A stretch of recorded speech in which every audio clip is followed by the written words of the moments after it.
WWE Hall of Famer Kurt Angle here to tell you about SayWithConrad.com. Conrad and his team are routinely helping podcast listeners become homeowners, get out of debt faster, and get cheaper monthly payments. They can do it all without perfect credit or money out of pocket.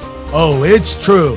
It's time to put debt in an ankle lock once and for all. Hurry over to SayWithConrad.com today to get started. Hey guys, Eric Bischoff here, and just want to call a quick timeout. I want to tell your listeners about what I've been telling everybody at over at 83 Weeks for quite a while now, about all the cool things that are happening over at adfreeshows.com. On a brand new edition of Insiders, Gary Juster sits down with Conrad to discuss his decades spent behind the scenes in AWA, NWA, WCW, and ROH. I don't think it was a battle with Eric so much on TV versus house shows. It was a matter of, if they're not making money, we got to figure out, something else. We just can't let it bleed like that. We go one-on-one with WWE Hall of Famer Teddy Long as he joins Mike Chioda for a special edition of Monday Mailbag. And so I'm tired, man. I'm really tired, but I don't want to let Mike drive because I already know, I already know how he drives. So anyway, I just couldn't take it no further. So I said, Mike, go ahead and, take us in. So I got in, let Mike start driving. I guess, man, I went right to sleep because I was tired. So I guess maybe 10 minutes into that ride, all of a sudden I wake up, we're like in a tailspin. Royal Rumble season is here, and we watch back the most memorable Rumble of all time, featuring the most iconic robe of all time, alongside the Nature Boy himself. There was only one Olivia Walker. She was classic. And but I just, out of nowhere, I just decided to pick that color in black. Here's the deal. I've never had a great physique, and that black makes you look leaner. So black on black, black boots. So I went to black a lot after about the age of 41. That's very simple, honest answer. That's just a small taste of what we've got waiting for you with 4 levels to choose from. See for yourself why ad-free shows is the best value in wrestling today. Sign up now at adfreeshows.com.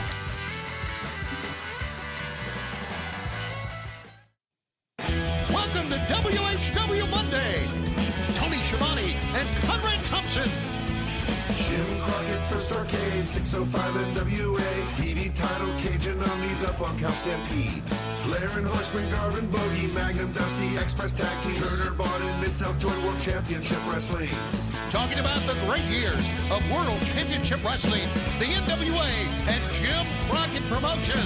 Tony and Friends North, they win. Look, Shiovani's back again. World title split off center stage, Bischoff, Disney, Hogan, and Nitro. New World Order and the Crow. Thunder, Russo, Arquette Champ, Vinnie Mac, simulcast. Tony's back with Conrad, not your classy podcast. Watch along, try not to laugh. Lowest rules can't pass. This wasn't the initial plan. Tom Zigg's a good-looking man. Klondike Bill, make a chant. Tommy, you come over here. What happened when? WHW Monday. And now, let's go to the ring. And here's your co-host. Hey, it's Conrad Thompson. Hey, it's Conrad Thompson, and you're listening to What Happened When? With the voice of your childhood, Tony Shiovani. Tony, what's going on, man? How are you? What a great freaking opening. Super fun. Yeah. Great job by the whole crew. Of course, Dave Silva. Yeah. Probably threw some video to the smooth melodic tones of Mr. Matt Coon, and we're having a lot of fun. Dave. If you haven't seen this already, check us out on YouTube. It's WHW on YouTube.com. That was pretty fun, wasn't it, dude? That was great. Good job, Dave. I thought we had completely forgotten that opening by Matt Coon, and then I thought at first, you know what? God, I missed that complete opening that we used to do, but then I thought, it's Matt Coon, who gives a fuck, right? Right. Yeah. Well said. Well said. Listen, man, today's going to be fun. We're up early on a Saturday morning, and of course, we're coming to you live on WHW Patreon, and of course, adfreeshows.com. We used to say you get the shows early and ad-free. Well, how about with a live studio audience? So shout out to everybody checking us out. We got Josh and John and Eddie and DJ Turnip. Come on. Well, Rajiv DJ in the house. Everybody's here. I do want to let DJ Turn Up know. DJ, I did get your openings. I'm not going to play one today, so you may want to go back to bed. I know it's Georgia time, but I will play one next week. How about that? I got a new one in before you, and I kind of take them in order as they come. But I know you sent us, DJ, you're the man. Eddie, I know who you are. This is Eddie right here. Yes, that's Eddie. Yeah, and I think Eddie's in Arizona, so it's very early for him to be up. By the way, did you know that Eddie hates Vince McMahon? Well, he hated Danhausen too. Eddie hates a lot of things. Yeah, he probably used to hate you, if we're honest. You know. Oh, there's a lot of people that used to hate me. And then you get to meet you, and to know you is to love you. Yes, to know that I'm just a swell guy. Well, swell's maybe going a little far. Okay, I'm okay. Okay. Pretty good. That's pretty good. Hey, you know what else is pretty good? Nitro from 1998. That's what we'll be watching today. Get your cock out and go to season 4, episode 4. This went down on January 26, 1998. Can you believe it was 25 years ago, dude? Where does the time go? I know. I think about that all the time, about how quickly time goes by. But then, you know, I see some of the guys who wrestled for us back then who are still around, and you take a look and see how much they've aged. Me not being one, but how much they aged, and you think, wow. Tell you another one who hasn't aged, Jeff Jarrett. I was going to say Jeff Jarrett, Billy Gunn, and Dustin Rhodes, not really aging. Yeah, no, yeah, you're right. You're right. Hey, Conrad, we're having a lot of fun here this morning, and we're going to have a lot of fun putting this show together. But and I don't want to bring this down, but we do need to say something. We do need to say something about Jay Briscoe. And, yeah, listen, I thought we were probably going to do that during the show, but I'm all for doing it now. Yeah. Right now, I want everyone to know that we'll have pinned to the top over on our social account a spot for you to make a donation or send a prayer, some positive vibes, whatever you can, towards Jay's family, because they still got a long road ahead of them. Of course, I think by now everyone in wrestling knows the story. Yeah. Tony, I don't know that you saw last night, but even on WWE SmackDown, they had performers wrestling with Dem Boys armbands. Michael Cole acknowledged it even on the Friday broadcast. Yeah. And then like Top Dollar in a backstage pre-tape talked about how he's not scared of whoever they're feuding with, because where he comes from, Dem Boys mask up and tell you to reach for the sky, boy. And it's like, man, it's so cool that this is a team that never even graced the WWE stage, but universally loved, universally respected, not just for what they did in the business, but the way they live their lives and the way they love their families. And I don't think that we can spend enough time today talking about what a phenomenal impact Mr. Briscoe made in wrestling, in and out of the ring. Yeah. I kind of was in the midst of when this all went down, kind of like, Jeff Jones and I were driving to Fresno. Yeah. And when Jeff got the call, Jeff was very close to the family, so we kind of like were the first to find out, because his mom called Jeff Jones, and so it really obviously knocked the wind out of our sails. Jeff more than me, because Jeff was very close to them for decades. Yes, and I'd only known Jay and Mark for not that long, but they were the type of guys that, even though you didn't know them for that long, you quickly became very, very friendly with them and enjoyed it. And listen, there is no doubt their matches they had, especially with FTR, after we purchased Ring of Honor, are some of the greatest tag team matches I'd seen in decades. They'll live forever. Yeah. I mean, those guys were just, and I think about the family, and I think about obviously his two daughters and his brother Mark and his wife. And his brother had his birthday the very next day after the accident. Yeah. Isn't that something? Yeah. That's what sucks, man, because now I just feel like forever, that whole family, when they think about, the holidays, they'll think about, oh, this was Dad's last Christmas. And I mean, whenever Mark thinks about his birthday, I'll think about his brother. And it's just it's a real tragedy, and it puts a lot of perspective. I hate to be that guy, but I think sometimes, Tony, we all get through life and we get focused on our haves, but more importantly, our have-nots. And we start to stress out and take for granted some things that are right in front of us. And this sort of brings clarity to some of that stuff for me, where it's like, hey, in the scheme of things, who gives a shit about this part of work that's a stress, or maybe this personal stressor with a friend or family member, or maybe some of you are stressed out about, oh, I got this bill, or what might happen with my promotion, or whatever it is.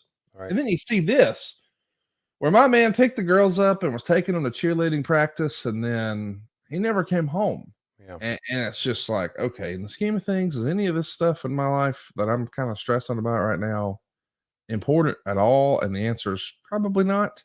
Yep. So yeah, I want us to honor him by being better to our family, being more present, not taking things for granted. And I just think that this is one of the more sobering deaths in wrestling. Unfortunately, there's been a lot where you take a look and you say, well, that guy probably shouldn't have been doing this or that. But nobody could ever say that about Briscoe here. My goodness, this is just not fair, man. Right. First time I saw him perform was when you and I and a group of us went to Madison Square Garden. You remember that? Yes, I do. During WrestleMania weekend. Yes, I do. And of course, Matt Shiovani was there, and he knows everything about, yes, wrestling. And he was explaining to me, these are the Briscoes. And I went, like Jack and Jerry Briscoe? He said, no, not at all. And I remember watching them thinking, boy, these guys, them boys, as they came to know, can really, really go and get it. Unbelievable. Yeah, they're unbelievable tag team. So anyway, deepest sympathy. And as you said, there is a way for you to help out the family here on WHW. Yeah, I don't mean to betray any confidences, but let me just say this too. There's been lots of rumor and innuendo from really good sources that Tony Khan is who we thought he was, and he's going to do the right thing by that family as well. And I don't think that he would necessarily want anybody to know that information. And I know that it's not your place to talk about it, but I will say that for all the criticism that gets thrown around and at Tony this and Tony that, when the chips are down, he's a dude, man. Well, Tony is very demanding, a boss, and it makes at times the week very difficult. But listen, wrestling has always been difficult behind the scenes. Yes, there's never been easy. So Tony can be very demanding, as a boss can be, but because he is such a great person and such a genuine person and loves the wrestling business and takes care of his people, it's worth it working for him. It's worth a lot of the stress that we go through getting a show on, because of the person that he is. So, I know a lot of people, give Tony a hard time, but the people who give Tony a hard time, basically, online, are, as human beings, not worth a fuck. Well, here's the thing. I appreciate you saying that, but at the same time, they don't know him. Right. And so, I think sometimes people misuse or misunderstand or misinterpret the meaning of the word ignorant, but they're ignorant in that they don't know Tony, and they don't know some of the principles involved here. And I don't know. This is a tough one, man. And, like you said, I didn't know the Briscoes that well. I mean, I think I had met Jay maybe 5 times, right. But I've got, pictures of the first time I met him, I had my daughter with him, and they said, hey, man, let's get a picture with your daughter. Jeff Jones was there, and it was so great. Yep. And then, of course, when we started putting together our little event in Nashville last year, I knew what I wanted for the main event. But the very next call was to our personal friend, Dan McDivitt, and I said, hey, man, can you help me book Jay and Mark? And, I mean, they were just one of the, if not the best tag teams of the last 20 years. And I knew that there was a chance we could get them on the card. I don't think at the time it was public knowledge that Tony had signed them, and even I didn't know that. So either way, we got it blessed, we got it approved, and we were lucky enough. And the only show I promoted, maybe the only show I ever promote, besides Ric Flair in the main event, the Briscoes were the next act I reached out to, and I was just thankful that I got the opportunity to work with them and have them on the show. And my mom, of course, loved she's not a big wrestling fan, but She loved the show. And then afterwards, I asked her, hey, what matches did you enjoy? Well, it was nice to see Rick, but boy, them boys in the masks and that cowboy match, because, she didn't know anything about wrestling. So the Von Erichs came out wearing cowboy hats, and she's like, that cowboy match, not the Cowboys, but the other guys, well, they were kind of scary, but they were good. And of course, that was the Briscoe. So Right. shout out to his family, man. And listen, he, based on everything you've read about Mr. Briscoe this week, more than anything, he loved his family. And I hope that we use this as maybe a teachable moment and put some things in perspective. And maybe we're going to work on our relationships with our family. I think that'd be a good way to honor his name and legacy. Very well said. So listen, let's have some fun and let's, tell dick and fart jokes, shall we? Love to do it. Season 4, episode 4, January 26, 1998. We're fresh on the heels of Sold Out 1998. And this is sort of the fallout show. And it's going to be a good one. It's a 3-hour Nitro. This show has a runtime of 2 hours, 16 minutes, and 31 seconds. And it's like they've trimmed some commercials out. Speaking of commercials, we're going to trim one out right now. How about the beard hedger? Have you heard about that, man? From Manscaped? Yes, I have. I just got mine, and I got to tell you, I've been Manscaped to get rid of, all my ball hair. And Tony Schiavone has noted on here that he looks like a Wookiee bush down there. You remember Star Wars? All the Chewbacca shit. Well, that's Tony Schiavone in the crotchal area. Yeah. Before he got with Manscaped. Now that's under control. But now they're going above the waist. The Beard Hedger Pro Kit. From beard trim to a fresh shave, the technology behind the Beard Hedger Pro Kit allows you to shape your signature beard look. Which, if you know Tony Schiavone's signature beard look, it's like if somebody got after an alpaca with a weed whacker. Well, now he's going to look a little sharper because he's finally got Manscaped products to make the drapes match the carpet. You can do the same at manscaped.com. Just use the code WHW for 20% off and free shipping. Said differently, folks, it's time to tame your mane. No one likes a weird beard. So say goodbye to all your stubble trouble with Manscaped's Pro Beard Kit. It all starts with the Beard Hedger. This thing is like a juggernaut of fixing faces. First off, this cordless trimmer, there you go, has a rotary wheel, gives you 20 positions, which Lois would tell you is 19 too many, of position with all one guard. So there's no more messy drawers full of extra add-ons. Nobody likes messy drawers. Yep. Especially Jim Ross after a long live show. That's right. Face grooming doesn't need to be hard. Get 20 different lengths with just one guard. Plus, it's waterproof. A shave in the shower to avoid all that hair in the sink. This blade is tough on hair, but smooth on your face, leading to single stroke efficiency. This is something Shiovani's had down pat since the 70s. That's going to bring satisfaction one stroke at a time. Hey, wait, what are we talking about right now? First, there's the beard shampoo and conditioner. You need to remember all your hair is different. Your beard hair is more coarse and easier to damage than the hair on your head. Yes. And that's why the kit has made shampoo and conditioner specially designed to moisturize, reduce ingrown hairs, replace natural oils, and promote beard health. Next, the kit has Manscaped's Beard Oil, an essential piece for your main facial accessory.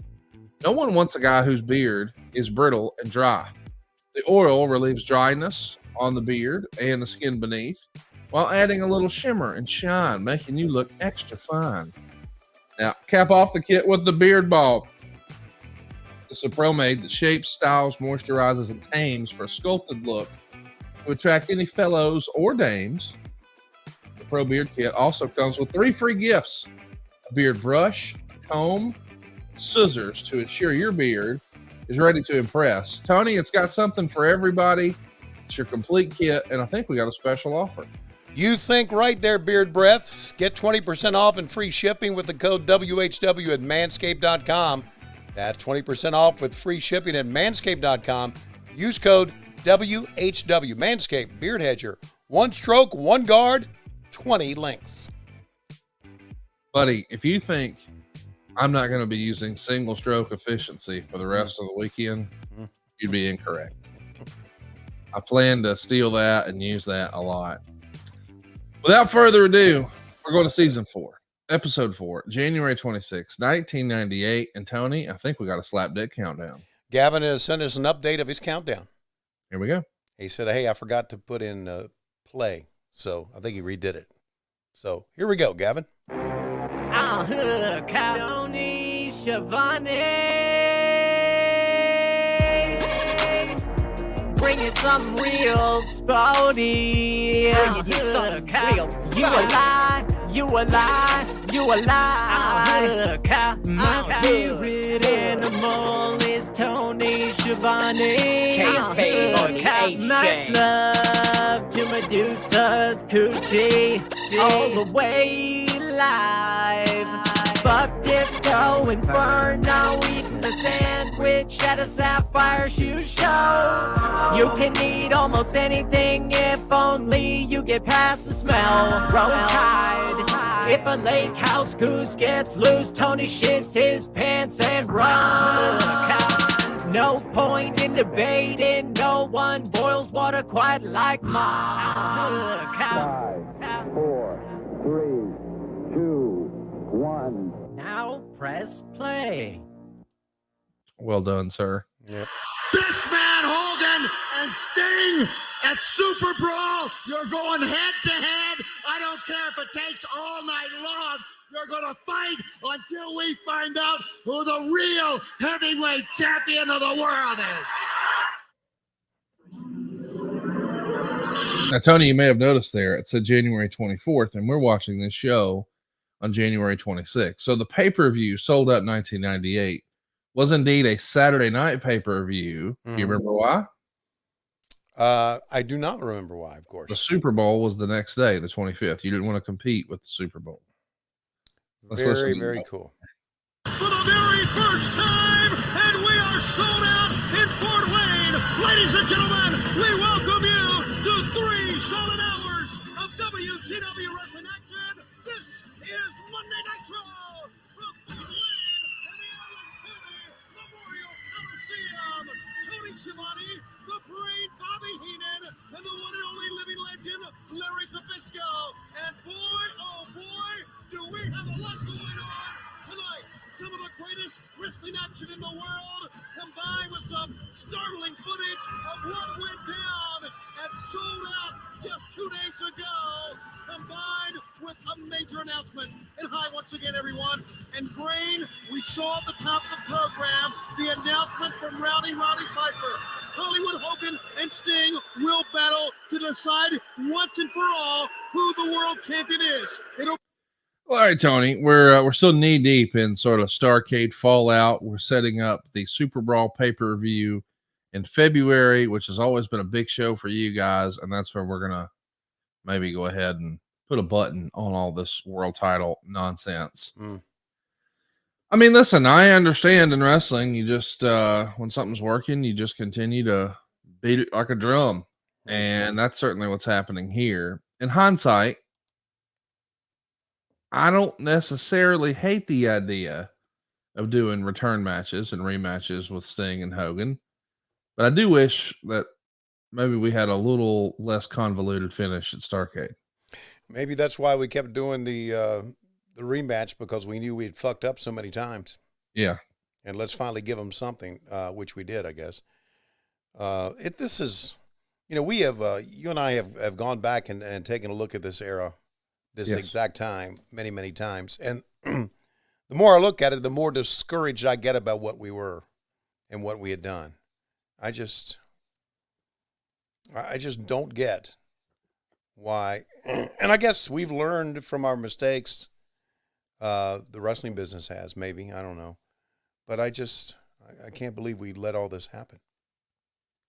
What discourages me more than anything else, and obviously the fast 3 count that wasn't, and we had to pretend that it was absolute bullshit. Absolute bullshit. And then when we gave the rematch on Nitro, and we went out of, we took off and went to break, or went to black, right as Sting was doing a splash. What are we thinking? God, what are we fucking thinking? Anyway. Well, here's the real question. Who are you to doubt El Dandy? What a great name, huh? I'm just asking. Yeah. El Dandy here in action to start against Ultimo Dragon. We're in Fort Wayne, Indiana. Mm-hmm. Tony, I don't know a lot about Fort Wayne, Indiana. What do you know about Fort Wayne, Indiana? Let's see. We would drive to Dayton, Ohio to fly out. That's all I remember about Fort Wayne. And I do remember that our pay-per-view was in Dayton. At the Hare Arena prior to this. So it was very close to Dayton, Ohio. That's what I remember about Fort Wayne, Indiana. I remember Fort Wayne, Indiana from a Howard Stern appearance. Do you remember when Charlie Sheen was melting down about a decade ago, doing all this Tiger Blood stuff? Maybe, gosh, it may have been like 12 or 13 years ago now, but you remember that, right? Yeah. Well, at the time, you may also recall that he had an adult film star living with him. And she, as it came out on the Howard Stern show, was from Fort Wayne, Indiana. And I remember thinking, boy, how random is this? And I just had to Google Charlie Sheen, Fort Wayne, Indiana porn star. And I got a return. Her name apparently is Bree Olson. You a big fan of Bree's work? No. Not a big fan? I don't know who she is. Well, apparently she was his Charlie Sheen's old girlfriend at the time. I don't believe she is anymore. But if you remember, on the heels of all that, it came out that, hey, maybe he has AIDS or HIV. And it was so weird, that era of Charlie Sheen. And now it feels like it just kind of went away. Yeah. And all of this is sort of top of mind because weekend before last, Ric Flair posted a photo when he was doing some autograph meet and greets and that sort of business. Yeah. Sitting next to Bun B, the famous rapper, Mike Tyson, and Charlie Sheen. And I thought to myself, if I ran a bar and in walked Ric Flair, Mike Tyson, Charlie Sheen, and Bun B, would I high five and celebrate that my ship had come in? This is going to be, I'm going to make my month in one shift. Or would I wonder, will I be open tomorrow? I mean, it feels like it could go either way. Yeah, absolutely. Look at that photo right there. Charlie Sheen sitting between Ric Flair and Mike Tyson. That's not something I had on my bingo card this year. No, look at Charlie. Dropped a lot of weight. Yeah. Wonder who picked up that tab. I would guess Ryan Fitterman. Yeah, I know who didn't. Well, I'll tell you this. You say that as someone who has not gone drinking with Mr. Fleer. Yeah, I have. He will try to get into an arm wrestling match with you about the bill. Yeah. Now, I'm not going to say his card's going to work every time, but we're going to give it a swipe and just see how it goes. Listen, of all the, I jest because of all the years that I went out with Flair and the Horsemen, He never let you pick up one. Not one. Yeah. Yeah. There's the Dragon Sleeper. And there you go. I think if Dave Silva got on a weight loss plan, he could pull off El Dandy. Like El Dandy cosplay. Look at him. Okay. The term pull off El Dandy could go either way. Well, he could. I know he could do that. Okay. The way you're thinking about it. Right. So we've had one match. Speaking of pulling off, you might just want to go ahead and write that down in your notes app. Bree Olson. Maybe you can pull off a little later. Yeah. Little Tiger Blood. Little hashtag winning. Every time the NWO steps in the ring, they stoop to an all-time low. Let this be a warning to everyone in WCW. They're playing for keeps, and so are we. Wearing that main event fitness hat, a backstage pre-tape. As they go to commercial, we are not, and we're back, and we're on the set. Let's listen to you. Wayne, Indiana, very proud to be bringing you 3 solid hours tonight of WCW action. And tonight, our feature bout is going to feature the total package Lex Luger going up against Scott Hall one-on-one. And we talked a lot about the disarray that is Grip, the New World Order. We saw it sold out. What can we expect tonight? Well, NWO is having a lot of internal problems. What kind of problems are they going to have at the end of the evening if Luger gets Scott Hall in that torture rack? If Luger gets Scott Hall in the torture rack in WCW, you heard from Lex Luger a few moments ago, getting tighter, banding together more than ever now, Larry. Yeah, WCW is getting stronger as the dissension spreads within the New World Order. And my advice to Mr. Lex Luger is don't give up. Scott Hall is beatable. Put him in that rack, Lex, and don't you ever let him down. Okay, right before the break, we talked about our very first grand prize winner of a Nitro party featuring Mean Gene Okerlund and the Nitro Girls was all the way in Chattanooga, Tennessee at UT Chattanooga. Let's take you live to Mean Gene Okerlund right now in Chattanooga. How about this footage right here of a Nitro party at a frat house? Yeah. This is fun stuff, man. It's made it cool, didn't it? We're at the University of Tennessee, Chattanooga. I'm Gene Okerlund with our grand prize winners, our very first grand prize winners of a Nitro party, the members of Lambda Chi Alpha, and we got a full house here tonight, rocking and rolling. And what would a party be, a Nitro party, without the Nitro Girls?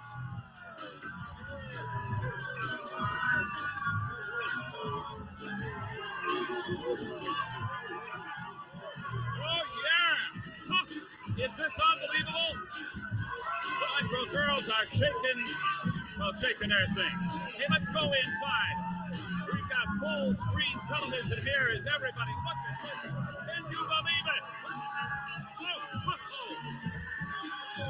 We've arrived. Wait a minute. Hold on. Where's the camera? Just a second. Come here. You must be the house mother. You must be the house mother. No chance. Let's go back in here. Come on. Gang, follow me. Officer, what are you doing here? Security, sir. Oh, are we going to have a party here tonight? Yeah, come on in. Not a fucking soul watching Nitro. Tony Shiovani, Larry Zabisco, you've got to be envious. These and the Nitro Girls here in Chattanooga tonight at a Nitro party. We'll tell you more about that a little bit later on because you may be our next Nitro party winner. And what a grand sight it is tonight. We're going to be playing games here tonight, having a good time. We have got action. Are you having fun? Oh, yeah. I can't blame you. We all are. Tony Shiovani, I'm going to take it back to you. I hope you guys are having a fun time back there in Fort Wayne. Is it cold? Yes, it is. That's before Shawn Michaels' wife, Ship, came in right there. Yeah, you're not kidding. She was, Rebecca was a great, beautiful girl and a great person. But Spice is just, wow, she just eats up the camera. She's has so much charisma. How about that? That was pretty exciting, wasn't it? Oh, check this out. This is Brad Armstrong wearing an airbrush shirt. I remember this. The Armstrong curse. Mm-hmm. How crazy is that, man? Wow. The best wrestler of the bunch coming out on Nitro, being led to the slaughter against Bill Goldberg, who's still building and a few months away from being the world champ. And he's wearing an airbrush shirt that says Armstrong curse. Damn it. Yeah, and he's playing the part of the heel, walking to the ring. Slow. Methodical. Here he comes, dude. Let's listen to it. A monster! With a capital M! And everyone's really getting... So it's before we had the bull entrance, if you will. He's starting to pick up some steam. It's crazy to think that this is where he starts in January, and by July, he's the hottest act around. Yeah. It's really impressive. It is. It's I mean, look at the Brad threw the shirt on him. Look at the presence of Bill Goldberg and just how he looked in the ring, how he commanded that respect and admiration. Crowd was ready for him too, man. They were standing. Yeah, look at all the, hey, I know we've talked about how stiff he was and how as a person, he sucked a dick. Yeah. Yeah, no, I'm talking about, no, he didn't. Well, at least in my eyes. Okay. I had a different relationship with him than you did. So no, I don't have a relationship with him. I just know, he would play with his dick and try to make Evan Courageous shake his hand. And when Courageous didn't want to, then he tried to beat him up and bully him. Just to turn nothing wrong with that. No. And I'm sure Bret Hart agrees with you. Bill Goldberg was a saint. Great guy. Okay, I'm not getting into this with you. But anyway, his in-ring presence was pretty damn good. Bill Goldberg or Ultimate Warrior? Bill Goldberg. Oh, really? Whose career did Ultimate Warrior end? Okay. In-ring presence. I'm talking about that, what we're seeing right there. What? The muscles. The Ultimate Warrior had way more in-ring presence. Well, you're the one comparing them, not me, dipshit. Well, you're the one that brought up Ultimate Warrior's name. Make no mistake, Goldberg was WCW's Ultimate Warrior. Okay. I don't think that not much of an argument there. Yeah. That spear was real. Was real. This man did not give a shit. You are a tackling dummy for me. Yeah. And there it is. The Armstrong curse remains intact. Uh-huh. Dude, look at the crowd going nuts. You need the Armstrong curse for this one. We have never seen a man quite like this. Bill Goldberg, once again. What do you think it was about Goldberg that was most intimidating? The pumpkins on his shoulders or the giant traps that looked like they were mad at his head? I always thought it was the pumpkins on his shoulders. Look at these bumpers we're doing. Yeah. Gave me goose pimples. Said chill up my spine because, like the G-Man always says, you can't fool gravity. The way you dropped him on the back of his head, Nash, that wasn't right, man. 475-pound comes up, and then comes down on his head. That wasn't right. They're going to take a break here, Tony, and I think we should too. Okay. I'm going to hit it at 15:20. There it is. Of course, we saw Diamond Dallas Page right before the break, and we know he likes really loud bumper music. He wants to and we can't even talk. That's what DDP likes. Bang! It's Athletic Greens coming to you live in your fucking eardrum. I started taking EG1 at the start of the pandemic because I wanted to optimize my immune system. Now I've noticed I got more energy. I got better gut health. And if you're looking for a supplement that actually tastes great, I can't recommend Athletic Greens enough. Now, what is it? Well, with one delicious scoop of AG1, you're absorbing 75 high-quality vitamins, minerals, whole foods, source superfoods, probiotics, and adaptogens, everything you need to help start your day right. It's a special blend of ingredients for your gut health, your nervous system, your immune system, your energy, your focus, your recovery, your aging, all of your things. Our pal Dallas there, he wants you to know this is lifestyle friendly. Whether you're trying to eat keto or paleo or vegan or dairy-free or gluten-free, it contains less than 1 gram of sugar, no GMOs, no nasty chemicals, no artificial anything, but it still tastes good. And it's going to cost you less than $3 a day. Think of it as like your all-in-one nutritional insurance. And Athletic Greens has over 7,000 5-star reviews. Don't just take mine and Tony's word for it. Read them and weep, baby. 7,000 5-star reviews. That's impressive. Almost as impressive as the special offer we have today, Tony. Right you are, Gut Health Breath. To make it easy, Athletic Greens is going to give you a free 1-year supply of immune-supporting vitamin D and 5 free travel packs for your first purchase. All you have to do is visit athleticgreens.com/WHW. Again, that is athleticgreens.com/WHW to take ownership over your health and pick up the ultimate daily nutritional insurance. And now, let's get back to the show. I'm at 15:20 here. We're in a Valvoline spot. At 15:20. Here we go. In 3, 2, 1, play. Mechanics, people who know, use Valvoline.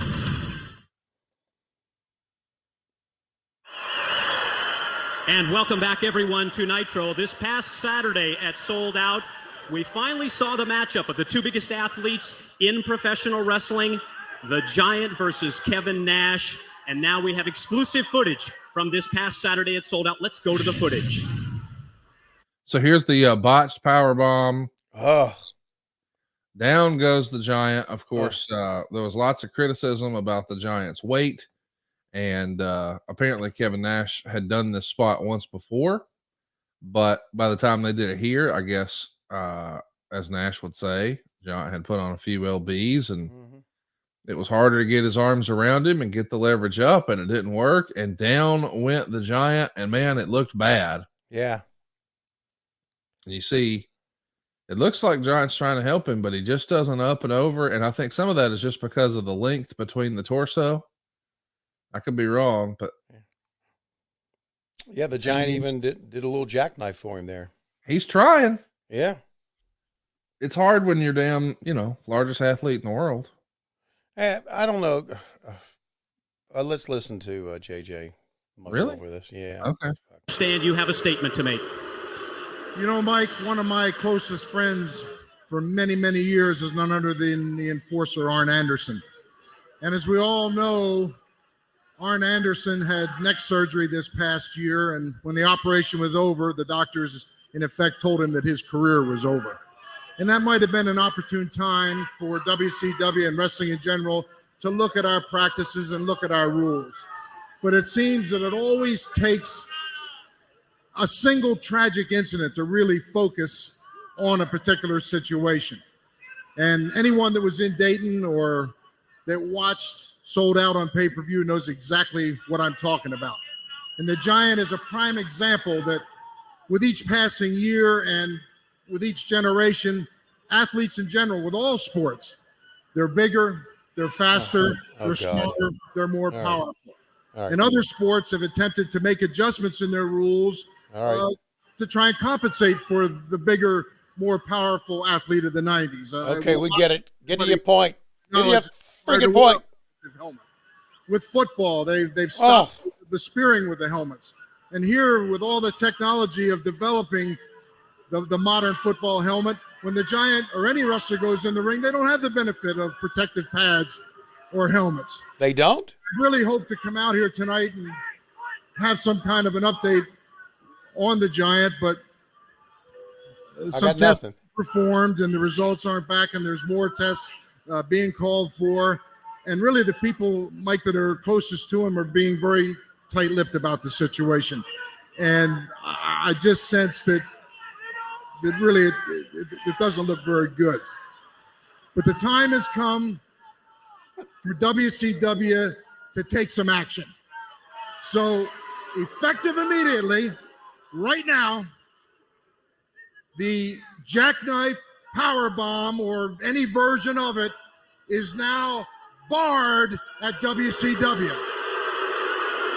And this is not to single out Kevin Nash.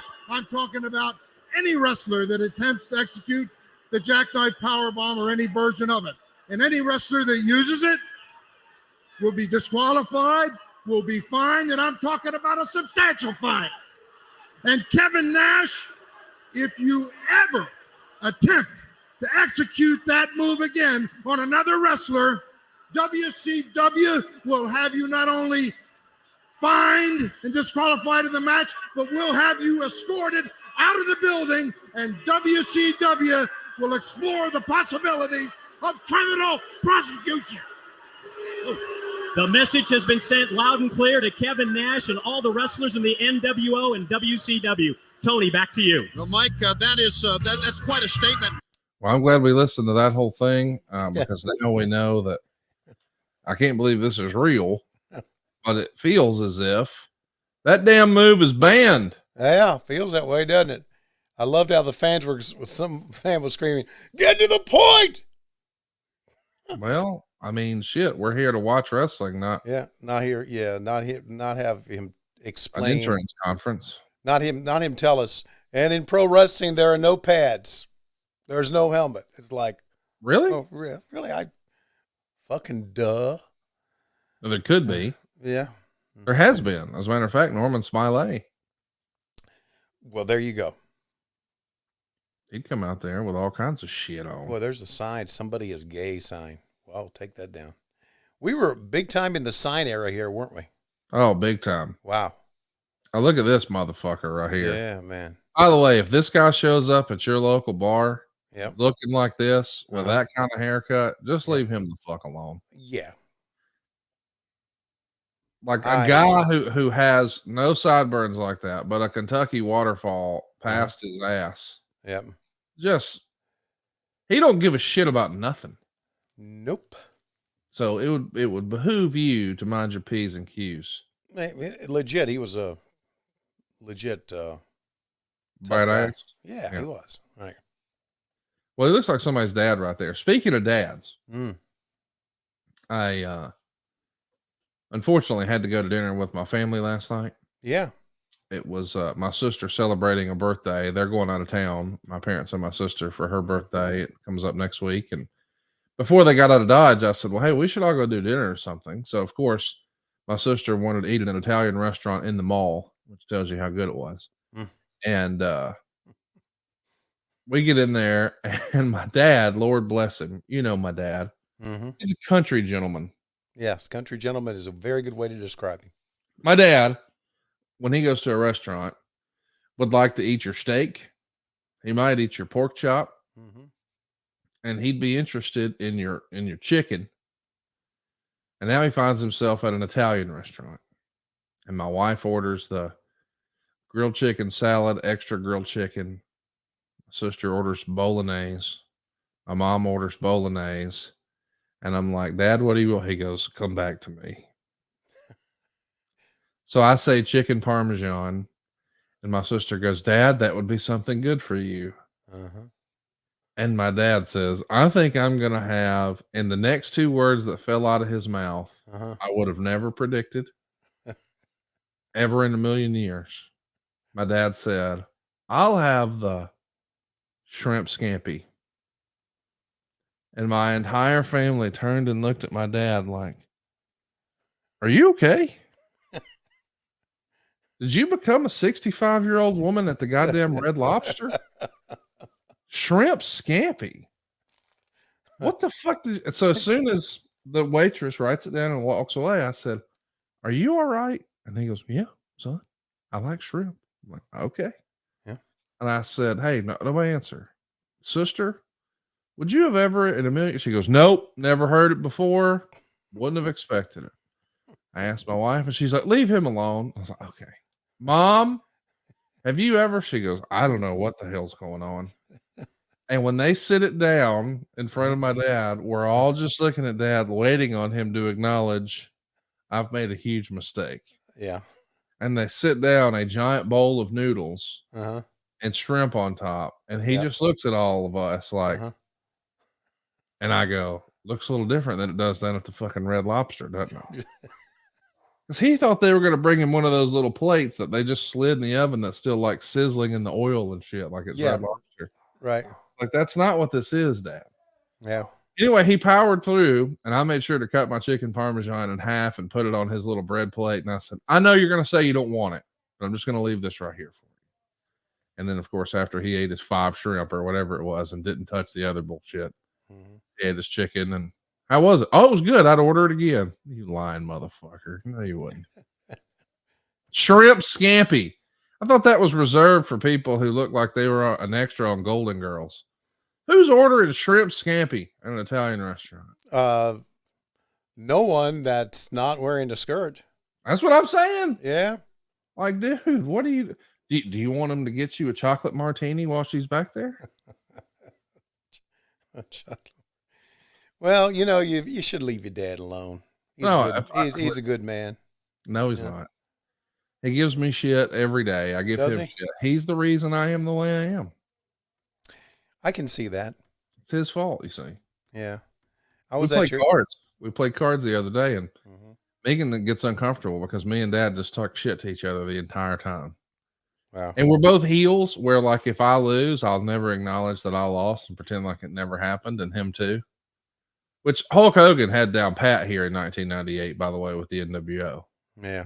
He'd lose and get embarrassed and come out the next night and be like, I kicked his ass from pillar to post. It's fantastic. You know, I played cards at your house one time. Really? I don't know if you remember that. We all played cards, and your dad was watching Alabama play football. Yeah, that makes sense. Yeah, and I remember he was saying, bitch, you know. Yes.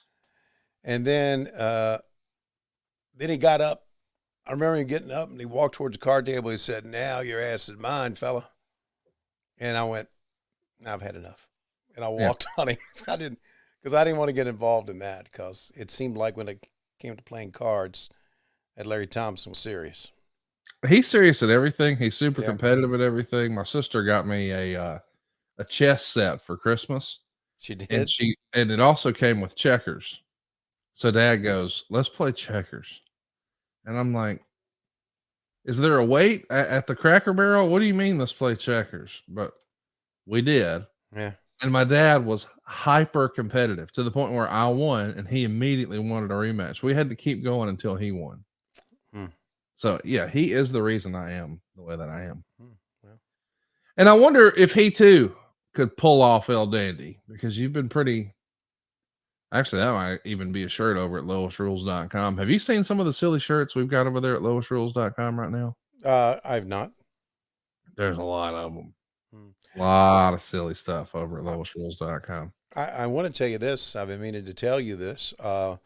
Recently, I went to Highspots in Charlotte. Oh, great folks over there. Yeah, love them all. Love Chelsea, Mike, everybody. I signed a lot of the action figures. Yeah. A lot of people wanted me to sign it, "You a lie." Isn't it amazing of all the crazy shit we've talked about? I mean, with Slapdick and the things we come up with, "You a lie" is kind of stuck with us. Yeah. Yeah. You a lie. You a lie, Tony Shiovani. So Tony, we're recording this on Saturday morning. By now, as everyone listens to this, except for those who are watching live here in our studio audience, go on record. Think the Jags pull it off today? Boy, it's going to be tough. Yeah, it is. Man, to beat Kansas City, which is probably the best team in the AFC, maybe the best team in football, I don't know. But it's the NFL on any given Saturday. I'm going to predict the Jags win, just so I keep my job. You know, you don't have to put that at the end. That's not required.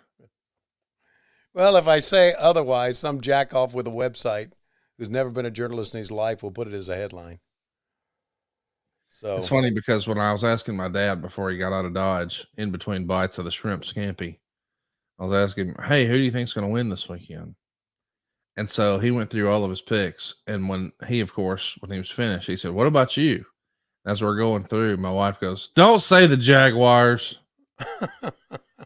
And I go, "What?" And she goes, "Why do you care if the Jaguars win?" And I'm like, "Well, Tony's our friend." And she goes, Yeah. But why do you care? And I was like, "No, I get it. I understand."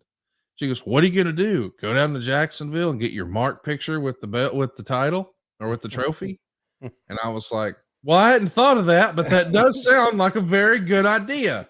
Yes. And yes, I bet Tony would let me do that, as a matter of fact. Yeah. And she goes, "God." And that's when I was like, wow, she's been around the wrestling business a little too long. Yeah. Somebody mentioned, I don't know who it was. I don't know if it's a wrestler in our front office or just me, maybe a friend. But somebody mentioned to me, say, "Hey, if the Jacksonville Jaguars win." Oh, isn't that crazy? I know where you're going. Yeah. You think we can go to the Super Bowl, get tickets to the Super Bowl? And I said, "Not on your fucking life. I would not." Would you go to a Super Bowl? I did go to a Super Bowl, and you're going to laugh at this. I went to the Super Bowl with Tony Khan's help. Did you really? Yeah. A few years ago, the Super Bowl was in Atlanta, as you well recall. Yeah. That weekend, they ran an indie show, and I was trying to get you a gig, and you no-showed. Alex Marvez showed up, and they hired him instead. Anyway, he helped me get tickets for the Patriots and the Rams in Atlanta. I said, "Hey, man, I don't know how to ask this. I'm not asking for comp tickets, but do you have access to Super Bowl tickets that I could buy?" And he hooked me right up with a person from the Jags organization, said, "Hey, this is my buddy Conrad. Take care of him." And I was like, no, don't take care of me. I mean, please help me line it up, but I want to pay for the tickets. And I had to sort of arm wrestle with the guy, but eventually I paid for the tickets. And yeah, I went to my first Super Bowl. Was it a great experience? Oh no, I don't recommend it at all. Yeah, I listen. Some people like to say, "Hey, on my bucket list would be to go to a Super Bowl, would do blah blah blah." My bucket list would not ever go to a Super Bowl. Well, listen, as somebody who has now been there, I would agree with you. Now, let me explain, because I'm sure some of our listeners feel like we're being assholes here, and I don't mean to be. No. But I will say that it is a hassle to get in there. I've been to about 2,000 football games in my life. But you have to go, the entire stadium has to go through one set of security. It's just a hassle. They've got barricades all around. I mean, like big concrete barricades and tanks and shit. Like, they take security to a new height, which I'm for. I get, but now that I got it out of my system, I don't feel like I need to. And I'll tell you something I don't have out of my system. What's that? And that's taking commercial breaks. We're going to take one here at 3206, and I'm there. And I'm doing it because I want to talk about your ding dong, Tony. The thing I enjoy talking about more than anything on this program is Tony Schiavone's penis. And if you're looking for more than single stroke efficiency, let me recommend BlueChew. Guys, this isn't just for folks who have the problem. This is for folks who want to put on a 5-star match. This is for folks who want to put on a match of the year performance.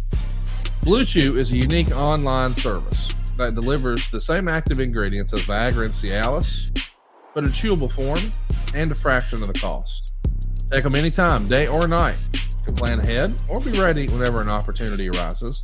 And the process is simple. You sign up at BlueChew.com. You consult with one of their licensed medical providers. Then once you're approved, you receive your prescription within days. And here's the best part. It's all done online. That means no visits to the doctor's office, no awkward conversation, no waiting in line at the pharmacy, just rock hard dick. You hear me? BlueChew's tablets are made in the USA. They're prepared and shipped directly to your door, all in a discreet package. Hey, Conrad? Yes, sir. As we're talking about BlueChew, Lois has arrived at the Batcave. Oh, hey, yes. So, Lois, they're talking about my dick. She's leaving. Tell her about one stroke efficiency. She said, at least they're talking about somebody's dick. Well, we got to talk about dick here. I'm sorry, what'd you say? Oh, I'm glad somebody's talking about your dick, is what she said. Hey, ask her if she thinks Dave Silva could pull off El Dandy. Do you think Dave Silva could pull off El Dandy? She didn't get it. You think Dave Silva could pull off El Dandy? Okay. How dare she? Okay. Yeah, it is. Ladies and gentlemen, you never know what's going to happen here. We talked about, being ready whenever an opportunity arises. Yeah. Well, it feels like you could jump on Lois and just knock one out real fast. Do you want us to take a time out? You want to turn your camera off? No. Why don't we just listen to the sounds of some passionate Shiovani lovemaking? That does not happen in this house. I mean, that's...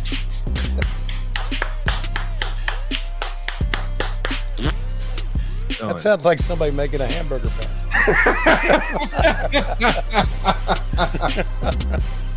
Listen, BlueChew really works. It works harder than Lois does. Yeah, and if boy. you can benefit from extra confidence when it's time to perform, she wouldn't do it. Let's have some better sex, y'all. Absolutely. I know that's what Lois is. Boy, you know what? I would pay good money to see a Shiovani sex tape leak. I guess it'd be a Vine. Anyway, we've got a special deal for our listeners. Try BlueChew free when you use our promo code WHW at checkout. Just pay $5 shipping. That's BlueChew.com. The promo code is WHW to receive your first month free. Visit BlueChew.com for more details and important safety information. We thank BlueChew for sponsoring today's podcast. Lois's trip upstairs. Tony's ween. And of course, we all want to know, could Dave Silva pull off El Dandy? Let's get back to the program and find out at 3206 here in 3, 2, 1, play. Davey Boy Smith, the British Bulldog, floored me. Did you know he was here tonight? I didn't see him. Yeah, I didn't see him in years. Came out of nowhere. I tell you, he may floor Mongo. I mean, I know Mongo loves to fight. The man's an animal. But Davey Boy Smith is a veteran. He knows what he's doing. He's a good wrestler, the guy. It's going to be a good one. And not only that, He's one of the strongest men in this sport. And he and Mongo will go one-on-one later on here tonight live. So how about that? We saw a little promo from Mongo, and then we saw Davey Boy Smith make his debut. Of course, if you're going to debut the British Bulldog, of all the places to debut him, I, for one, think Fort Wayne, Indiana is. Why not? Yeah. Why not? Because remember, this is, and sometimes guys forget about this, and girls forget about this, especially today. But in effect, what you're watching right here is a television studio. Yes, it is. So it kind of doesn't matter where you are. You got to be talking to the people that are watching here. And Buff got it. See, he knows. Today, it's really difficult to get that through kids, man. And that just comes from being in the independent circuit. Say it ain't so, Dusty. Has Dusty turned yet? Yeah, he did. Yeah. Okay, he did already? Okay. Yeah. That early? Okay. Yeah. Sure missed Dusty on the broadcast. He was so good. I believe it happened during the Steiner brother match here. Oh, okay. There you go. Rick Steiner here going to be taking on Buff Bagwell. Rick Steiner. He's the same guy, just an older version of him. I mean, it's just so much fun.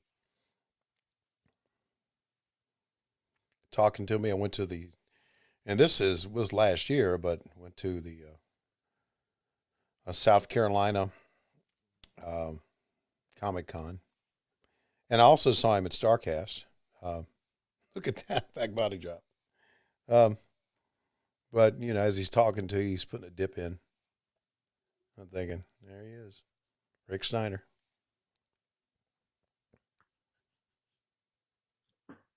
Buff Bagwell. There he is, Rick Steiner.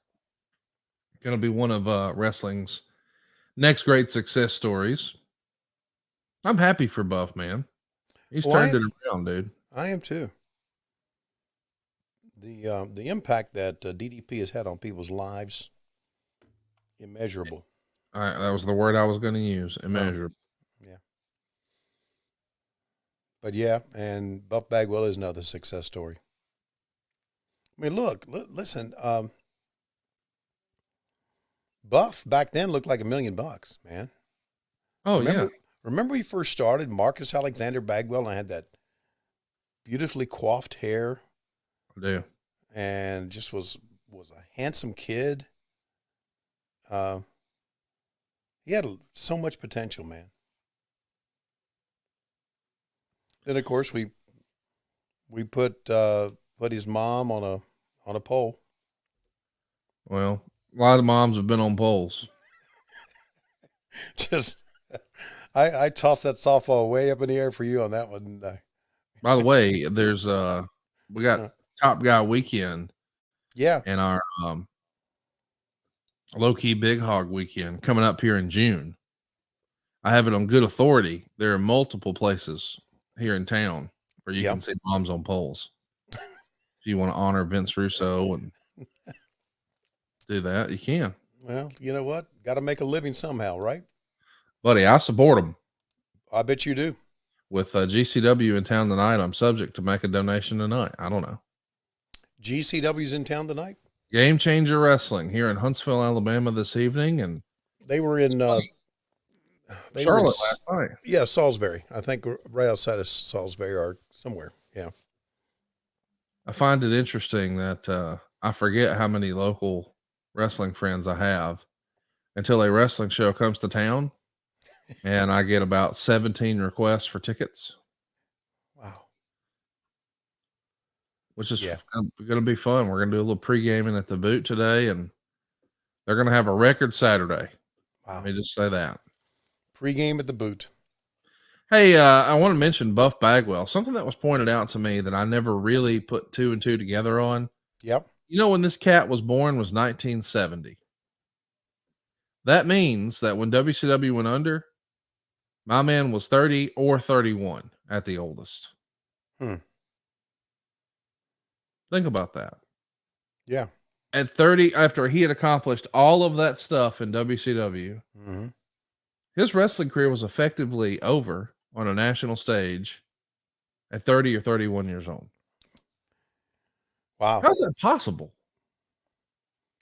Well, that's possible because of attitude, I guess, more than anything else, right?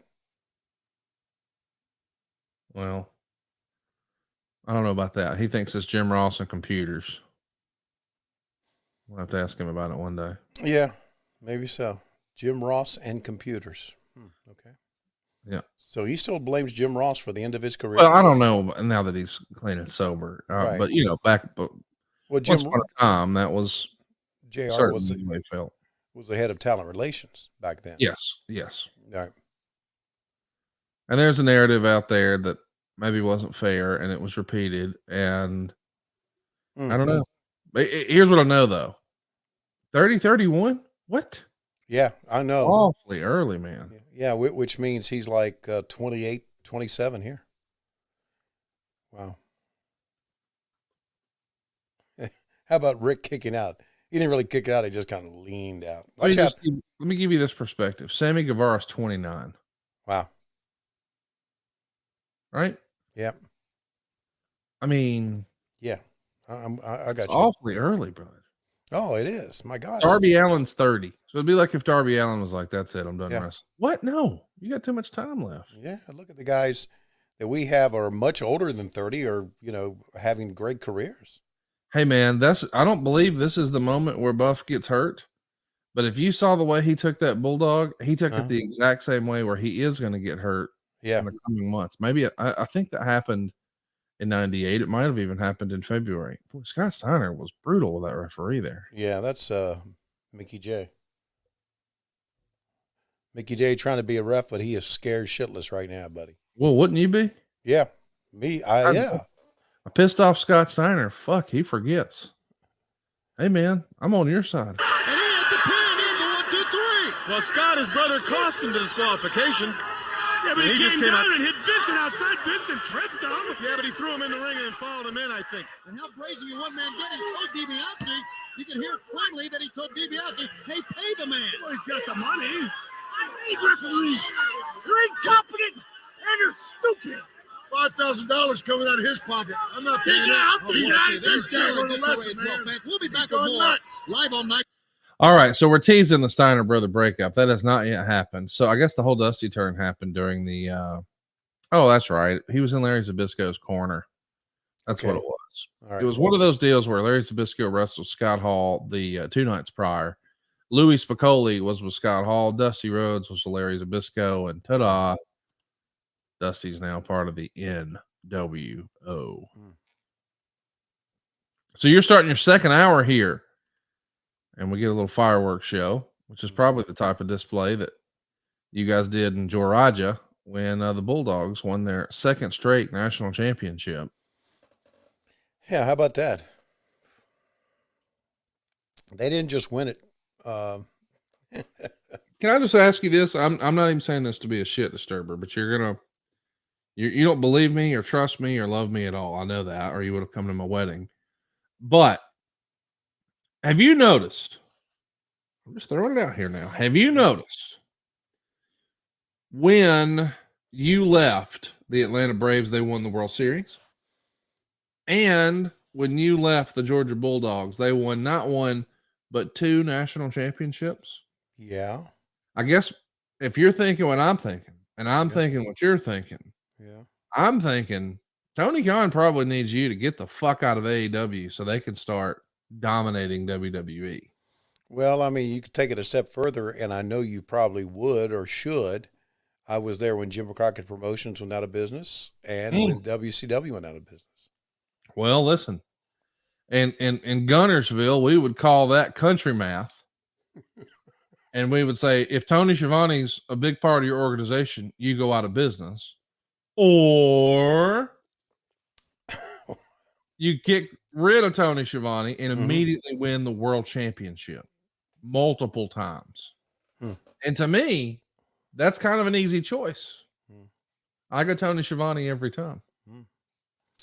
Well, there would be some sort of logic to that, but I think that logic is bullshit. You think there's an Armstrong curse? Well, my man Mark Cyrus wants to know, is this the Schiavone curse? Could be. As soon as you leave, everybody else wins. It could Addition by subtraction. Yeah. It could be. So we see Eric Bischoff here talking to Kevin Nash. Speaking of Kevin Nash, we should give a shout out to the big man. He made a lot of headlines over the past week or so when folks got pretty concerned about something he said on his podcast. It got so bad that the local authorities came and did a wellness check on him at his house. He, of course, went to social media and said, "Hey, guys, I was being sarcastic." I reached out during the course of the week and got every indication that Kevin was fine. It's just his darker sense of humor. And I think Eric did the same. And I'm glad that he's okay, as good as can be expected. You know, I became friends with Ric Flair right after Reed had passed away, and I got to see up close how tough that shit is. And I can't imagine what Kevin must be going through with the loss of his son right just a few months ago. But when he made that sort of half-hearted remark, boy, there was just a big outpouring of concern and love and respect and appreciation for Kevin. And I hope, as silly as he may have thought it was, that he knows people really care about him. Yes.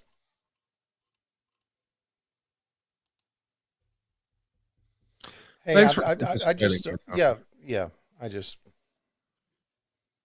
I didn't need to add to that. You did a great job with that. Thank you. Didn't need to say anything, but I'd like to do a quick right-hand turn here and say I've kind of been scanning through, and we appreciate everybody joining us live here. And I was scanning through the comments here. Oh, yeah, as we're watching it live here. We're watching it live, and Eddie Prather has been shitting on my Jaguars.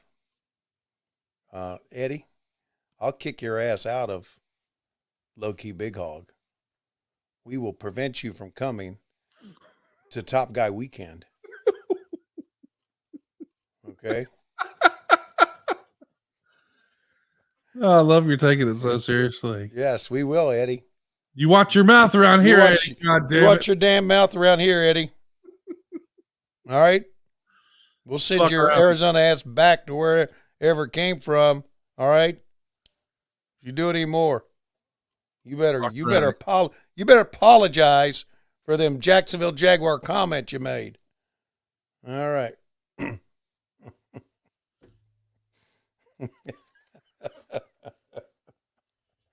Oh, God. Oh, man. Here's where I thought you were going on those Jag comments earlier. If the Jags win the Super Bowl, does that mean WWE sends them a replica belt with Jaguar side plates? You know what? There's been discussion about that amongst those of us who work backstage. I'm for it. That's a good question. Would they wouldn't do it, would they? Yeah, they have to. Well, I mean, it looks petty not to. Petty is right. Oh, yeah. Eddie Prather just said he was a Cowboys fan. All right, Eddie's done. Well, here's what I want. Me and you haven't talked about this, but I really want. Look who it is here. Wayne Bloom. Remember him? Wasn't he one of the Beverly Brothers? He was indeed. Yeah. How about that? Anyway, the thing about the Cowboys is I would like to see the Cowboys go back to the Super Bowl because they're quote unquote America's team. It's been quote unquote so long since they were there, but I want them to face the Buffalo Bills. Okay. And fresh off of the near tragedy of Damar Hamlin, America's paying attention to them. They're the underdog story that everybody's talking about. And Of course, they got this passionate fan base, the hashtag Bills Mafia, and they got that head stomped in like 3 years in a row at the hands of the Cowboys, but never won it. You know, even the Giants beat them before that. So now, all these years later, if it was Bills Cowboys again and the Bills won it, man, that'd be freaking awesome. So count me in for that. That's what I'd like to see happen. And I would like to see like a Georgia TCU score on that. Just run up the score on them. Yeah. Yeah. We're not going to be running up the score on this, though. Wayne Bloom wrestling Jim Neidhart. This feels like a match out of a 1995 Nitro more than a 1998 Nitro. I was just scanning, and DJ Turnup said, bring back Tony Reed's rap. DJ, we all want it. You're one of our great guys. Let me explain it to you. Sit down in your home in Georgia for a second around Stone Mountain. Take a deep breath. It ain't going to fucking happen. All right? Ain't going to happen. You can put it in all caps all you want. Ain't going to happen. Can we do rock lyrics? No. What can we do that would be a fun, suitable replacement for Tony Reed's rap? Because literally anytime we do a Q&A, about a third of the questions are, we bring back Tony Reed's rap. It's from one person, DJ Turnup. It's not one person. It's many, many people. Listen, you know what? Here's what we're going to do. Let's get a hashtag going. Hashtag bring back Tony Reed's rap. Throw that on social media. Let's get it trending. Hashtag bring back Tony Reed's rap. And if we get enough traction and we get enough tweets, I guarantee you we will not do it. Hashtag bring back Tony Reed's rap. I can guarantee you we will not do it. Guys, I don't know if you've noticed, all right? But some of these folks that I do podcasts with, they've gotten big jobs in wrestling since we started the podcast. Yeah. And as a byproduct of the success of the industry, they may or may not be making more money than ever before. Therefore, we're not going to let their full-time hustle income be jeopardized by their slapdick nonsense on the weekend when they wake up at the crack of dawn and tell dick jokes with their friend from Alabama. Right. So if and when Tony gets his walking papers, not only will AEW immediately start beating WWE in the ratings, immediately, but we will be so desperate to get more YouTube views that Tony Reed's rap will start and end every show. But until that day, we're going to keep cashing them checks, and we're going to keep using our brand new Range Rover, and we're going to keep those birds from pooping on the Range Rover by putting Amazon boxes on the fucking side view mirrors. That's right. I know what you're thinking. Conrad, I was following you there, and then at the end, it didn't make any fucking sense. And you might have said to yourself, who in the world puts Amazon boxes on your mirrors? Well, Tony, do you want to explain yourself a little bit? Who told you that one? Well, I got stooges. I got another stooge that even says, by the way, look at this. The Boston Brawl, internet exclusive, $7.95. I know what you're thinking. Was that video on demand? Were they doing OTT? No, it was a radio show. You got to listen to wrestling on your internet radio for $8. The fleece was real. Tell me how you come to land on, I'm tired of these damn birds shitting on my truck. I'm going to cover it in Amazon boxes to protect it. Don't you have a garage, you raggedy motherfucker? Yes, I do. Why don't you clean it out and park your goddamn 2027 Range Rover in it? Why doesn't Lois want me to clean out the garage? Ask her that. Why do you got to ask permission? Ain't it your house? Yes, it is. Okay. Well, I just cleaned that shit out and put my Range Rover in there. Well, the boxes have been working. Thank you very much. So you literally cover your truck in Amazon boxes to keep the bird shit off of it. I put it on the side view mirrors because we have discovered that we have a few cardinals around here, redbirds, that like to fly up and look at themselves in the mirror And I guess they scare the shit out of themselves and they just shit down on the side. I need to take a picture of that and send it to Silva and let you take a look picture of the take a picture of the Range Rover with the boxes on the mirrors so we can show the world how stupid you are at WHW on YouTube.com.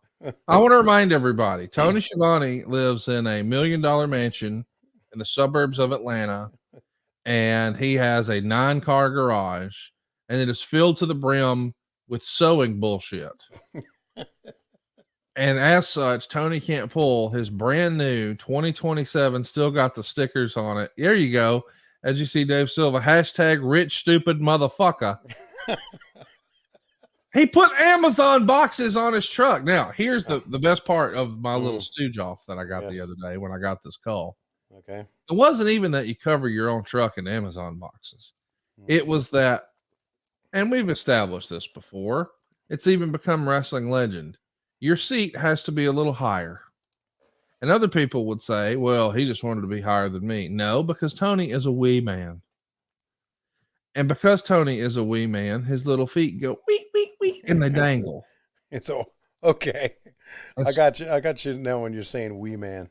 Yeah, okay. And what I've heard is Tony Schiavone has a step stool to get into his Range Rover.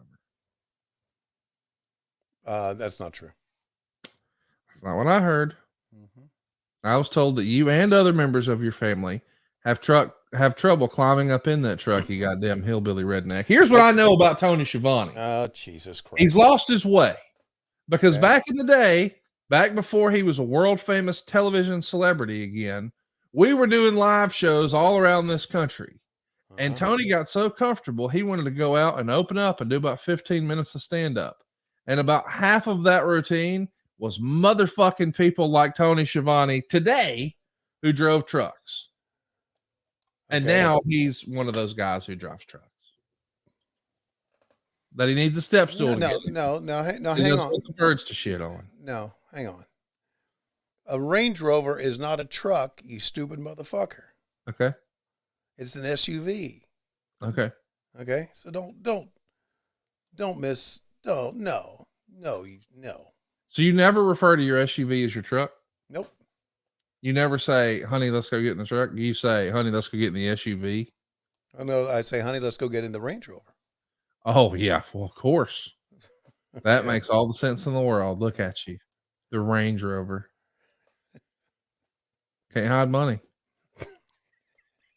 Listen, I got some nice cars. I've never been in we order so much shit we don't need. I can cover my car in new, fresh Amazon boxes every day to keep the bird poop from fucking with my paint. Like, that's never even crossed my mind. Oh, there you go.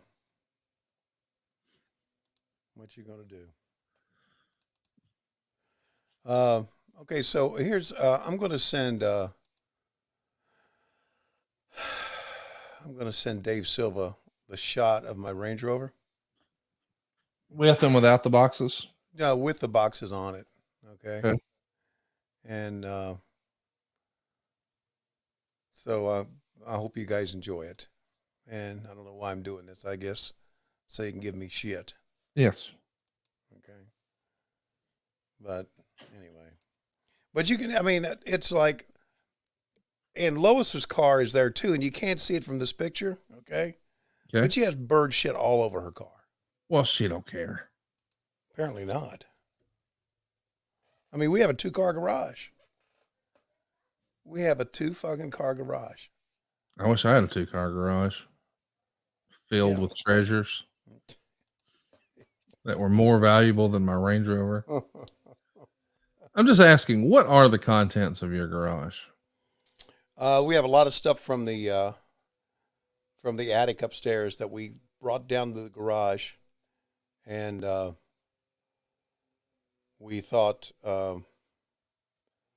we'll clean it out and then, donate the shit to Goodwill or something. And it just never happened. Yeah. So. Kind of like my belt. Just never hey, happened. Where are we in the show? Well, Tony, if you're where I'm at, We're doing a watch along. Well, but it's Chavo Guerrero wrestling a Psychosis, and I'm not really sure what else there is to talk about on that. You know, we like to make fun of stuff, right? But Chavo Guerrero, criminally underrated. Psychosis, one of my favorites from this era.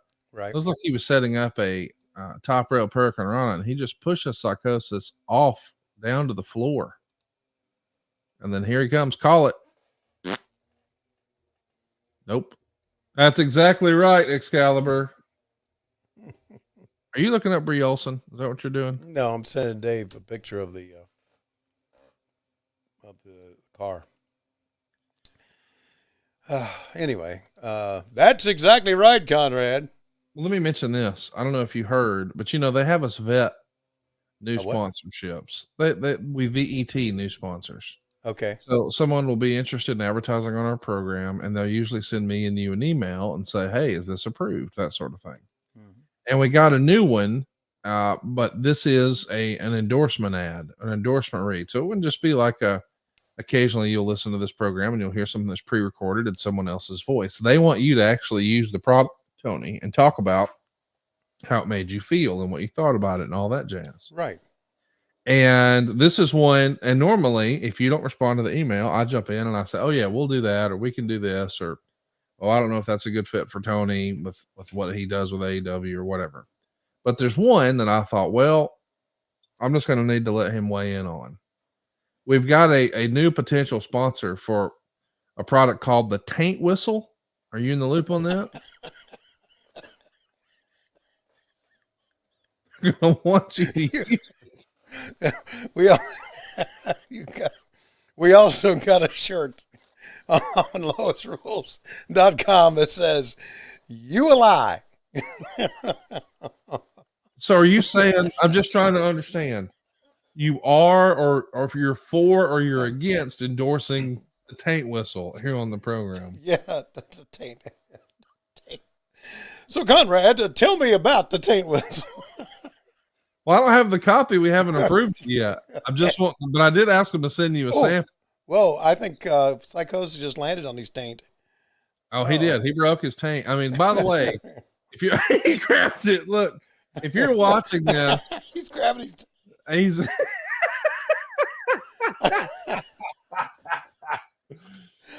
he's whistling right now. Oh man, yes.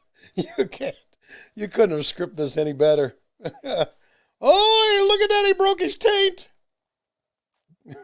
Hey, call this replay for real from Castrol GTX. Okay.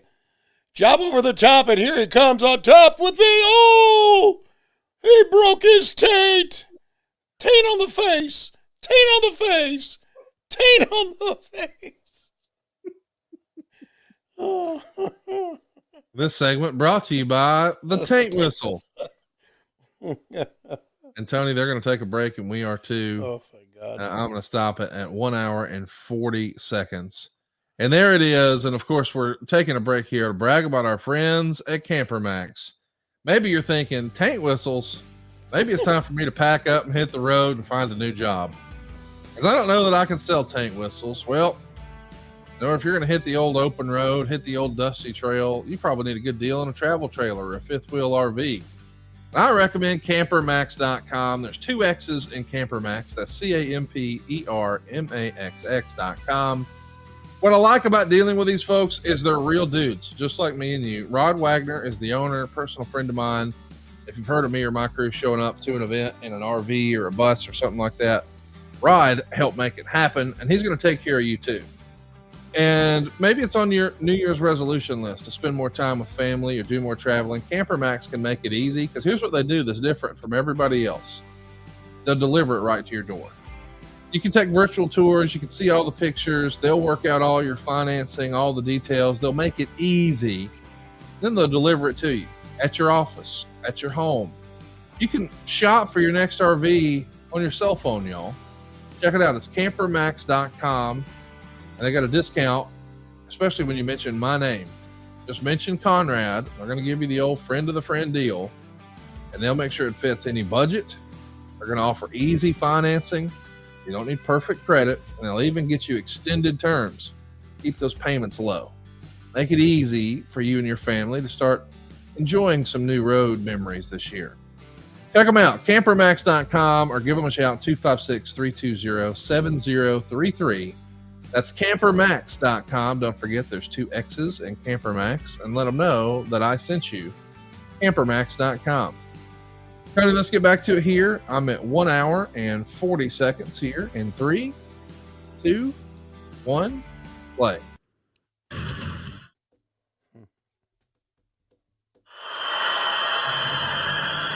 Welcome back to WCW Monday Nitro, the 3-hour edition, beginning tonight, each and every week. We're on the air beginning at 8 o'clock Eastern Time for 3 solid hours on TNT, the network that put professional wrestling on the map. Look at this Demi Denman. Let me tell you something. So here comes Louis Spicoli, man, just a few weeks before he passes away. Yeah. It's so sad to see, man. This guy's getting primetime TV, carrying Scott Hall's belts out here to the ring. You see the old tag team title and the new tag team title. Yeah. My goodness. 2 guys gone way, way too soon.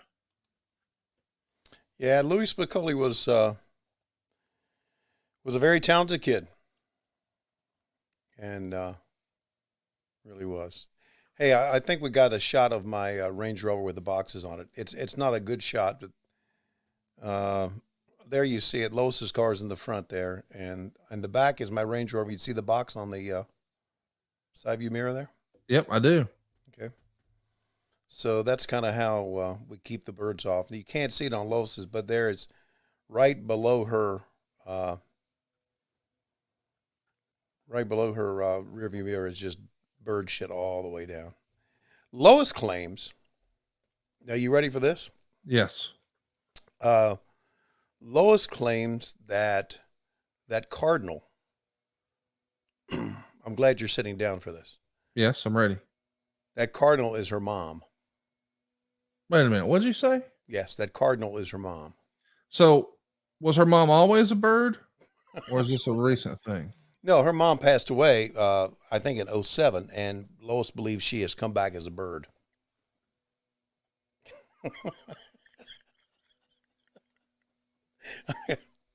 I wish I was kidding. Okay. Yeah.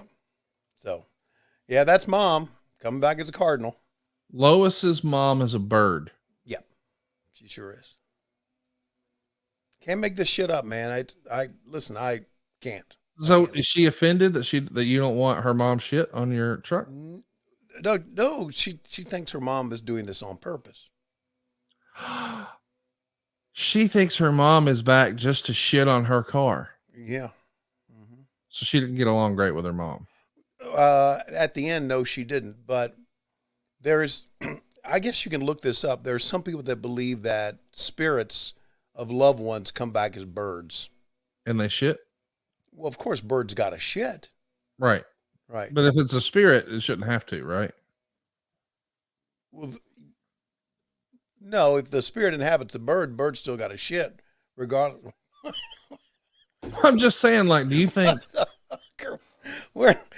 Meanwhile, in the ring... Here's what I'm asking. Are there toilets in heaven? I don't think there are. How do you I never know? thought about it, but I mean, I don't know. It could be a long line to get into the shitter in heaven.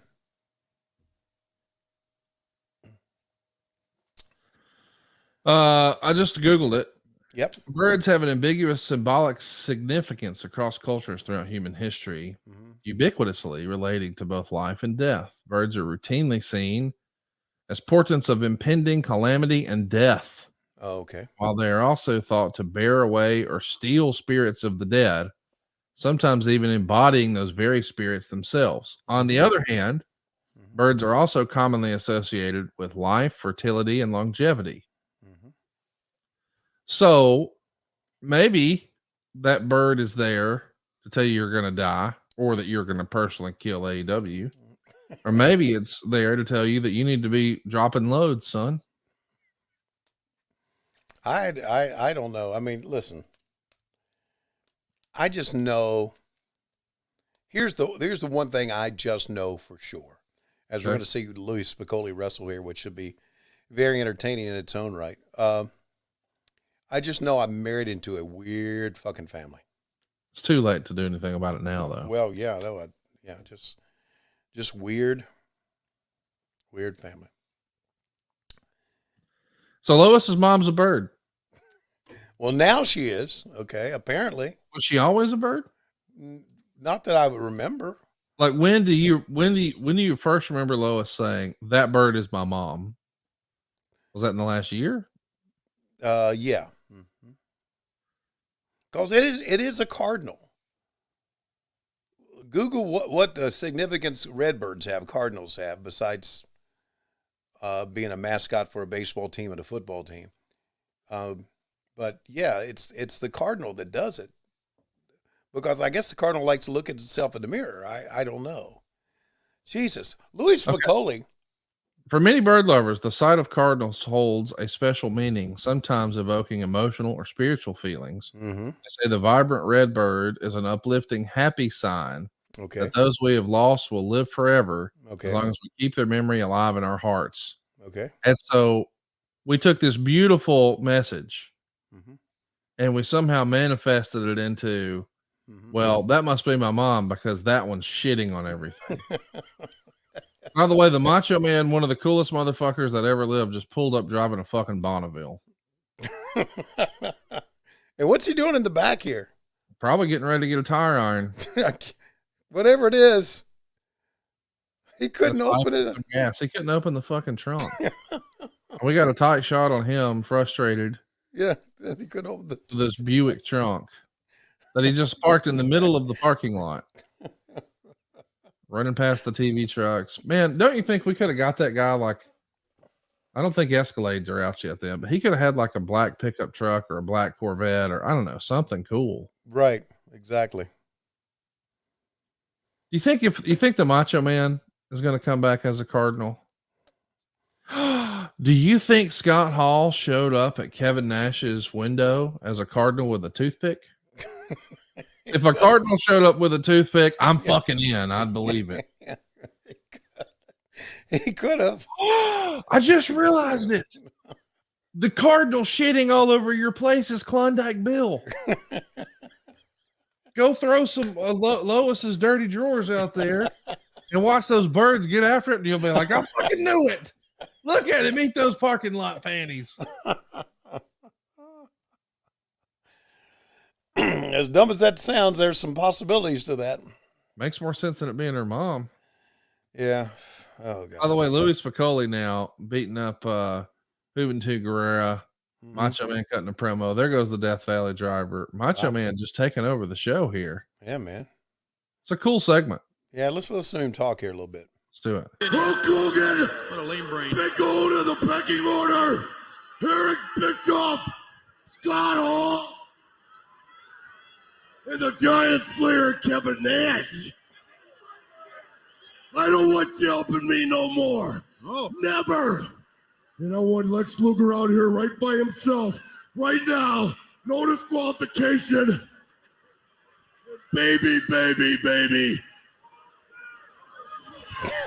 Oh, wrong man on the wrong time. Don't interrupt him. Nope. Of course, Spicoli thinks, hey, man, I'm with the NWO. I'm cool.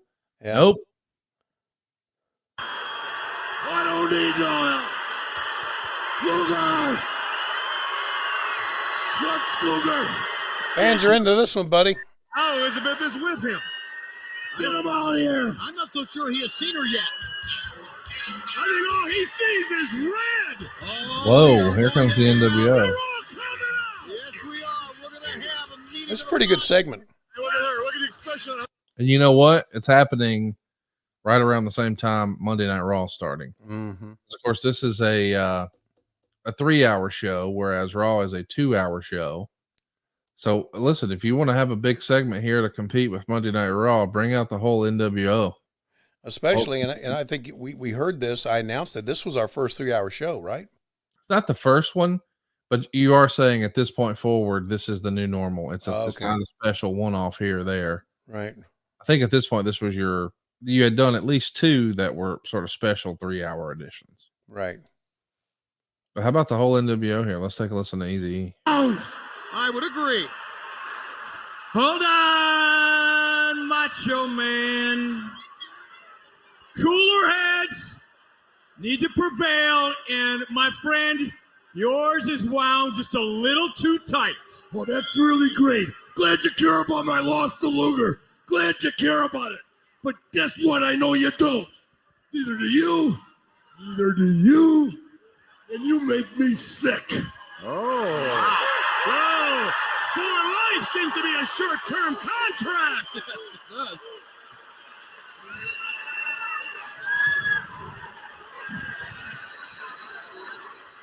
Mach, you got a problem. It's a family. We're all here to fix it. And the man has got something he'd like to say to you. Dying to hear it. You know, Madness, if you're part of the team, brother, you got to realize you got to play the whole game. Sometimes me and the big man, sometimes me and Scott, sometimes we have a difference of opinion. But we all love each other. K-Dog, Big Norton, Buff, the boss, Vince, we're all in this thing together. And you know, the picture that we saw the other night when me and Big Scott, Mr. Hall, came down to the ring was, you know, that you weren't doing so good. Dig it? The picture that we saw, Mr. Macho Man, was that you weren't winning no gold medals out there, and you weren't exactly leading the dance with Flexi Lexi. So the way things go, because we care about you so much, and because we love you so much, me and Mr. Hall came down with the NWO spirit at heart, thinking that just our physical presence, seeing us at ringside, would be enough incentive for you to overcome Lex Luger outshining you. So that is the way it is. You were not looking so good, and what it is what it is. If you don't want us caring for you and leading the way for you all the way to the top, all the way to the victory, my man, you are on your own. And that's the way I want it. 3 things now I got to tell you, I got to tell y'all. Number 1, that match wasn't over yet. I had things under control, believe me. Oh, yeah. Number 2, you guys weren't exactly unbelievably coordinated when you got there. So I don't need you in my matches anymore. It's kind of breaking down here. And number 3, and believe me, you talk about a picture of confidence, you talk about a picture of control. I'm looking at a man that looked much better when he had the gold around his waist. All right, that's enough. Come on, Randy. Come on, that's enough. Stir it up. That's enough. Hold on. Everybody in the family, you included, knows I beat Sting 2 times. Twice, brother. Everybody here, all these NWOites and all these other pukes out here know that I'm responsible for the whole success of wrestling. And everybody knows I should have the belt around my waist right now. And just because J.J. Dillon is playing politics, everybody knows in February I'll have the belt and Sting will be stung. And if you don't like that, Macho Man, if you don't like that, brother, I got a big problem with that. Triple ticket. Come on, man. Randy, don't do it. Don't do it. He's nuts. Come on, Randy. Bischoff trying to keep the peace. Bischoff actually sticking his head to the ropes. Well, hit Bischoff. Yeah, why not? Maybe he don't know Savage. Savage will hit him. He went in that ring. Yeah. Bischoff, you got a problem, brother? You better work it out. You're part of this family. Here, you got something to say? Don't help me. I'll take care of Luger. You see if you can take care of Sting and get that gold back in the family. Hey, brother, you take care of yourself, and I'll take care of myself. You're coasting on your own right now, partner. Just don't make it for life or you'll be sorry. Well, they really stopped short of completely throwing him out of the NWO because they really believe that it is for life. So, Tony, there you go, man. We see Hulk Hogan and Macho Man still doing their thing all these years later. I actually loved their feud. I loved them as a tag team in 88, but their feud in 89 was just such a big part of my fandom. Yeah. The Mega Powers exploding. And now here we are, you know, like 10 years later. It's 1998. And I don't know, man. I still think I prefer them not on the same team, but opposed to one another. Well, you know, I was at WWE when the Mega Powers exploded. Everywhere. I mean, they got it everywhere. Yeah, they got it everywhere. We're going to go back to the to UTC. Oh yeah, as we're seeing the frat house celebration here, sponsored by Crystal Burgers. This makes me want to go ahead and plug something. You know, we talked about it earlier, but you never really gave me much on it. We should talk about it. Taint Whistle. Are you willing to try it? Are you willing to take a look at it? We're trying to vet a new sponsor here on the program, and if you're for it, then we'll talk about them next week. But if not, we won't. Oh, sure. Oh, good. Well, let's just vet it together. But pull up your Google machine and type this in your browser. Taint Whistle. I want everybody who's doing this in the chat with us too. TAINT. That's right. Exactly as we've got it on the screen here. TAINT whistle.com. Bam. See what you think. Taintwhistle.com. We fucking own it. So tell everybody about some of the products or services there at taintwhistle.com. Well, let's see. There's a shirt that says, I said to myself, self. There's a Lowest Rules crew neck sweatshirt. There's a bug temporary tattoo. There's a put in your beans mug. How about that? He got that dog in him, dog bandana. Yeah. And he got that dog in him t-shirt, a Halo style shirt, a big motherfucker t-shirt. You simple bitch. It's all at taintwhistle.com. Oh my God. Taintwhistle.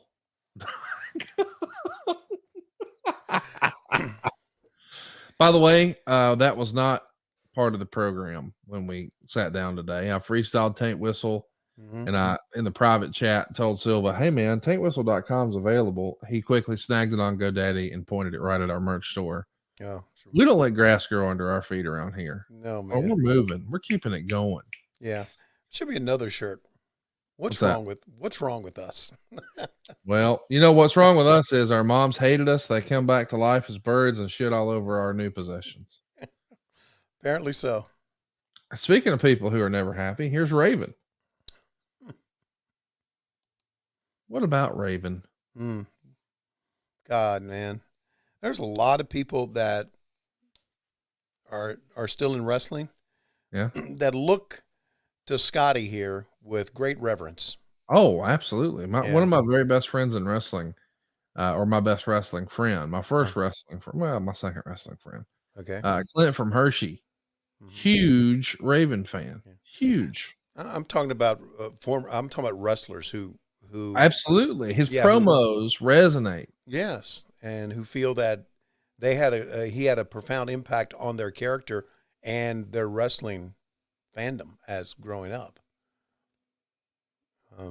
And he's helped many along the way.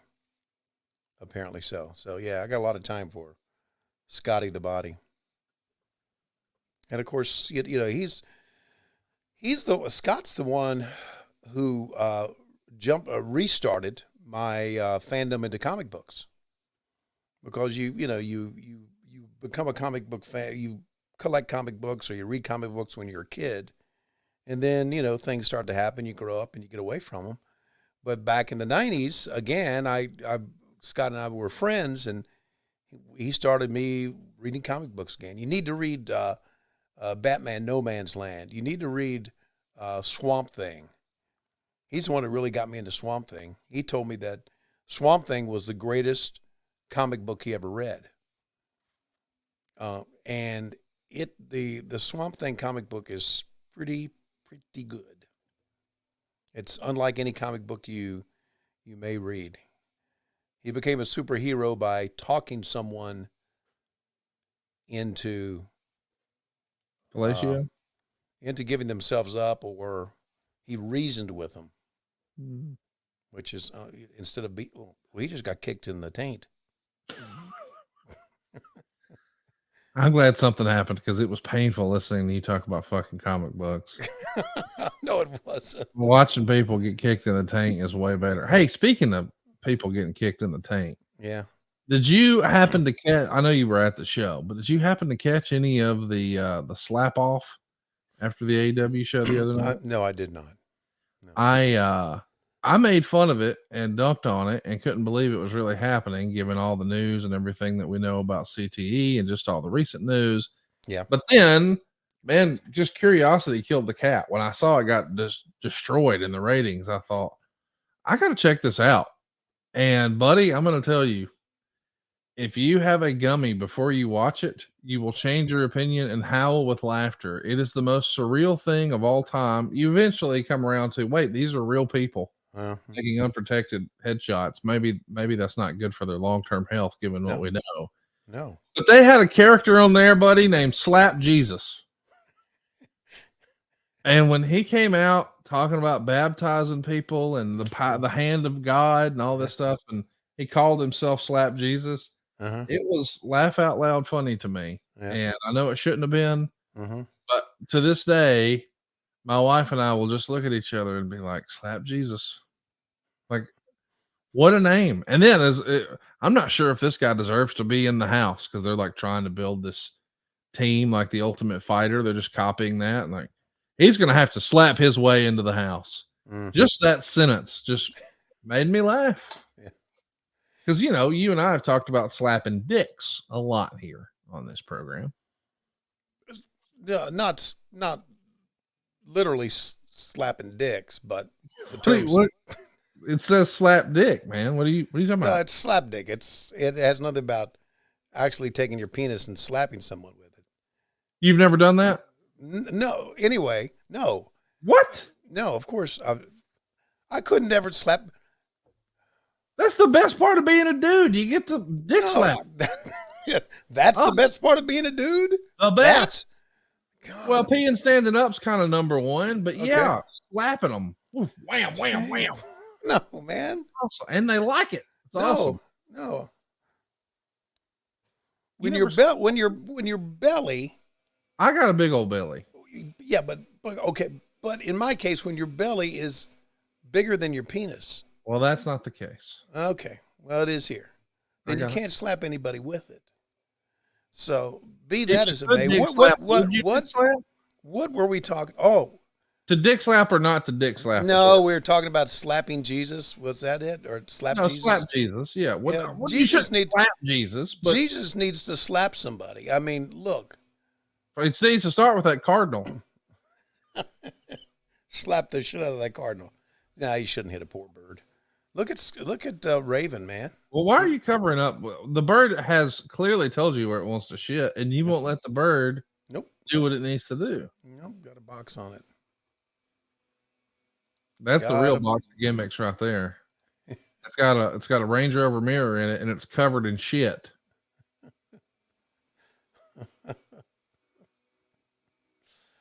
Oh, what the man? We're supposed to be watching a show together, and we have just veered off here, man. All right, listen. Why don't you call this Raven match straight? No, I don't want to call the Raven match straight. Irish whip into the corner, reverse by Canyon. Oh, right out of the corner, and bam, drops him down Vinny Vega style right on the top. You got to think that's going to send the police to his house to get a little wellness check. Let's see if Raven's happy about that. He's not happy about anything else. Oh, Canyon with the back elbow there. Our referee looks like Opie grown up, offering free mustache rides as soon as he can grow his very first one. You should do it. What? You should do it it's a second calling, buddy. Look. Hey, I'm gonna ask Brett Lauderdale tonight if he'll let me do some commentary on the GCW pay-per-view. Yeah. After I've been drinking at the boot, watching the playoffs, watching the Jags pull off an upset. You know, we have so much fun with some of the guys backstage. We really do. It's just a delight. You know, some of the guys backstage can take a pressure situation because they're so much fun to deal with. It just makes it all worth it. And I can't remember who I was talking to just this week, and it's like, man, Shiovani, I wish you were able to do the commentary the way you talk to us backstage. Oh, it's the best. Yeah, and I just wish I could do it. Like, who says you can't? Yeah, it's like, okay, Canyon has got himself a chair. Raven's going to get up, and he missed it. Raven to the midsection, and well, that was a pretty goddamn good DDT, don't you think? He's going to cover him with his tape. 1, 2, 3, and he beat him. Oh, God, thank God this fucking match is over. Can we get to something else? You know, shit like that. Yes.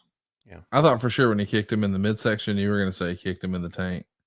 No. I have waited this entire time. I mean, for months now. Yeah. Waiting on you to say penis bone on the show. Yeah. And you just won't say it. I'm not doing that. Even during a break on Fight? Yeah, I'm not doing that. You know, we try, as many fans may know, we've talked about this, that we get away with a lot of stuff during the commercial breaks on Fight. And we do that because we don't think that Tony is listening. But he is.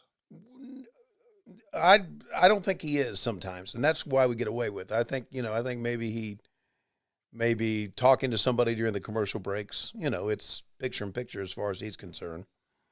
And I think maybe he's got his headset off and he's talking to the guys because I think he would say something to some of the silly shit that we say. I don't think I could get away with that because he could be listening. And it's just wrong to say, "Ooh, hit him with a penis bone. Hit him with a penis." It's not wrong to say it's awesome, just like our commercial that we're going to do here at 127.50. And of course, we're taking a break right now to remind everybody where the best crab cakes in the world are. Absolutely. Tony, where are they? They are Jimmy's Famous Seafood, and you can get it at jimmysfamousseafood.com. Use our promo code WHW. Like, what happened when Tony said penis bone on the air? And Tony got a little leave of absence. They told him, take a break. We don't fire anybody around here, but just go on home, take some time, collect your thoughts. And Tony said, you know what? I think I will. I'm going to fuck my mother-in-law's doo-doo routine up, and I'm driving to Baltimore, and I'm going to eat the best crab cakes in the world. While I'm up there, I'm going to have one of those special JR cocktails known as the Moscow Mule.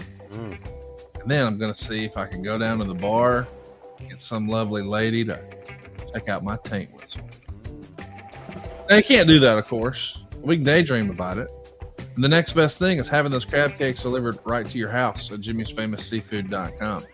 I know what you're thinking. That must be for people with Range Rover money. No. You can afford it too, because they're offering free 2-day nationwide shipping on orders over $125 when you use our promo code WHW. Now, what all can you get there? Well, the best crab cakes in the world. The soups, the chowders, the oysters, the signature steaks, the desserts, even the gluten-free items. It also makes one hell of a gift. You can create your own package or offer the famous gift box. It's got 4 of the biggest and best crab cakes you ever had. 2 different crab soups that JR absolutely loves. The crab dip that my wife can't get enough of. The seafood seasoning and their signature base sauce. And just in time for the Super Bowl, a tailgate bundle. A couple pounds of wings, a full rack of ribs, a crab dip. I'll get it right eventually. And some crab cake mix. Everything you need to make your taint whistle. It's all happening at jimmysfamousseafood.com. Tony, we have a lot of fun on our show talking about Jimmy's, but sincerely, is it not the best seafood you've ever had in America? Yeah, it's the best seafood I've ever had. And it is also, I mean, they go further than seafood. I mean, they have steaks. And their prime rib is still the best one I've ever had. Yeah, great desserts. Just, And I'm telling you, it is. And I live in Atlanta, and I'm probably like, I don't know, maybe 10 hours away. Yeah. Don't think we haven't thought about driving up, spending the night at my sister's house, which is like, in Virginia, and then driving up to have dinner at Jimmy's. Fantastic. Yeah. Go out of your way to do it. Now they're bringing it to you. Free shipping nationwide. Jimmy'sFamousSeafood.com. Use that promo code WHW. Make sure you order $125 worth. You've heard Tony brag about it here on the program for a while. He loves the crab pretzel, and he's got them in the freezer ready to go. That's right. And I throw mine on the Rectech, crisp those dudes up. Come on. Hard to beat. Jimmy'sFamousSeafood.com. Let's get back to the program here, Tony. We're at 127.50 in 3, 2, 1, play. Order seemingly dissolving before our very eyes. And a lot is riding on that big world title bout coming up at Super Brawl 8 on February 22nd in San Francisco, the Cow Palace. Sting and Hogan to battle, to decide who will be the world champion. The title held up, the title vacated. Randy Macho Man Savage walked out alone. Only Miss Elizabeth followed behind. He is still within the NWO, but he is a very bitter, very dangerous man right now. And speaking of dangerous man, we see one on his way to the ring right now. Wrath coming to the ring with Mr. James Vandenberg. Of course, we just saw Mortis in the segment right before here. All these Vandenberg players getting a little love here in early 1998. Yeah, getting pretty good push, actually. And, of course, this was this was back around the time of, Eric's trying to, I guess, maybe was this later or earlier, trying to capture in the video game world, so to speak. Yeah, maybe so. Yeah. Of course, they, characters on Mortal Kombat. Mortal Kombat was a movie around this time. Did you ever see that Mortal Kombat movie? I did. I did not think it was a good movie. My kids loved it. They absolutely loved it. When the opening credits and the New Line Cinema came, dissolving through or whatever, and you could hear someone say Mortal Kombat. Dun, dun, dun, dun, dun, dun, Oh, dun, that's dun. what we do here on the program. We love that. Yeah. So here comes DDP in the height of one of his best runs, right?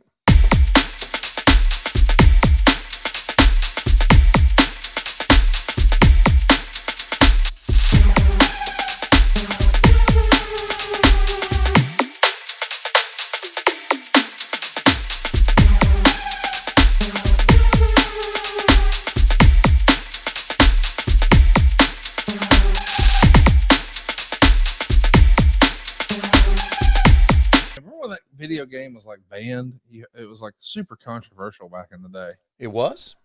Oh man, it was on the news every night because it was all the violence and stuff, and they were saying, because there was blood and all that, and so it was like this heavily discussed and debated: is this good or bad?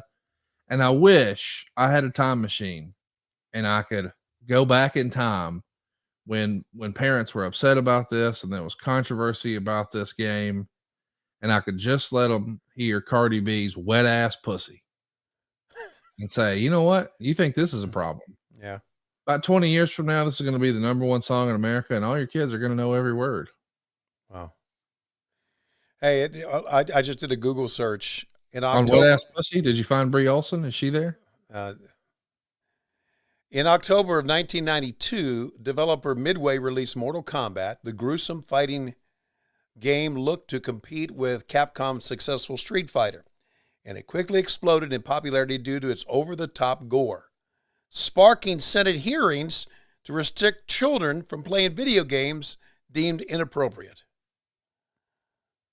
Glad to see that that the Senate was working hard to make our life better. Agree. Jesus Christ. Jesus needs to slap them.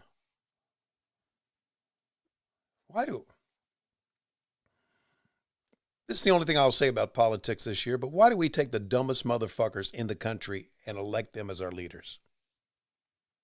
What is wrong with us that we do that? That's exactly right, Excalibur.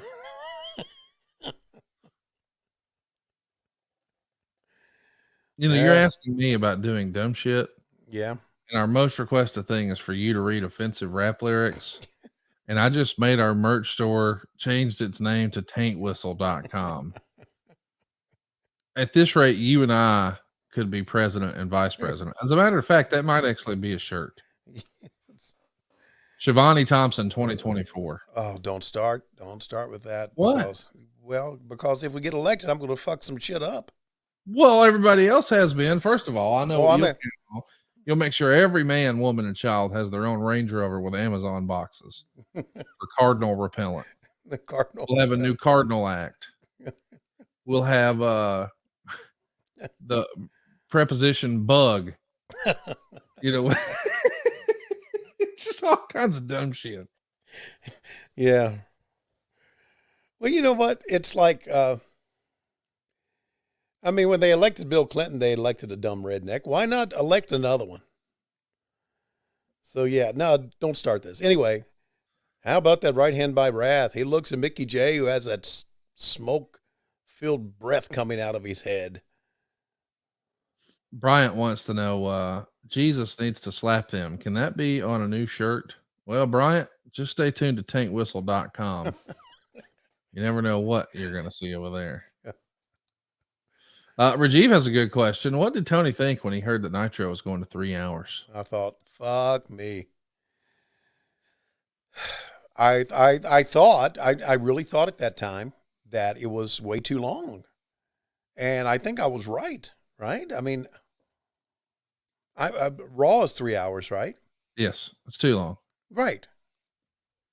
Nobody's ever told you anything was too long, though, have they? No,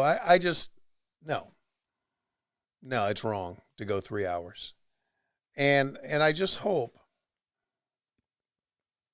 we don't, and there's never been talk about it. I know, Tony, I just don't think that we would ever go to 3 hours on AEW, but you never know. Well, if the network asked for it, you would. We may. No. Here's the difference. And this goes back to the core of why WCW didn't work. If the network asked for it back then, the network owned us, so we had to do it. Well, here's the thing. Even though the network doesn't own you now, they kind of do, don't they? Well, of course they do, but we can say no. Oh, well, yeah, you can. But would that really be something you would say when you're trying to, they're your biggest revenue? I'm not saying about AEW. I want to be clear. I'm not having a conversation about current wrestling. Yes. I'm just saying, if hypothetically we take a look at all of our different income streams, and here's pay-per-view, and here's merchandise, and here's ticket sales, but way up here, here's television rights. Yeah. Even if they don't own you, if they're your biggest revenue stream, then they kind of do. And yeah, I think you got to try to placate the network and do what they want to do, which is probably why USA has got a 3 hour Raw now. Yeah. I guess you'd have to make it work, wouldn't you? You got to try to find a way, and we're trying our best to make it work here. We got lots of questions for us. That was a pretty good segment there with DDP. I don't know what I expected with him and Wrath, but he's leaving through the crowd. He's still your U.S. champ. Yeah. And DJ Turnip wants to know 2 questions for Tony. Uh-huh. Marry, do, kill. Uh-huh. Little PG there. An Auburn fan, a Little League parent, and Tony Reed's rap. Okay. I would marry a Little League parent because I already did back in the day. Yeah, and you lived. Okay.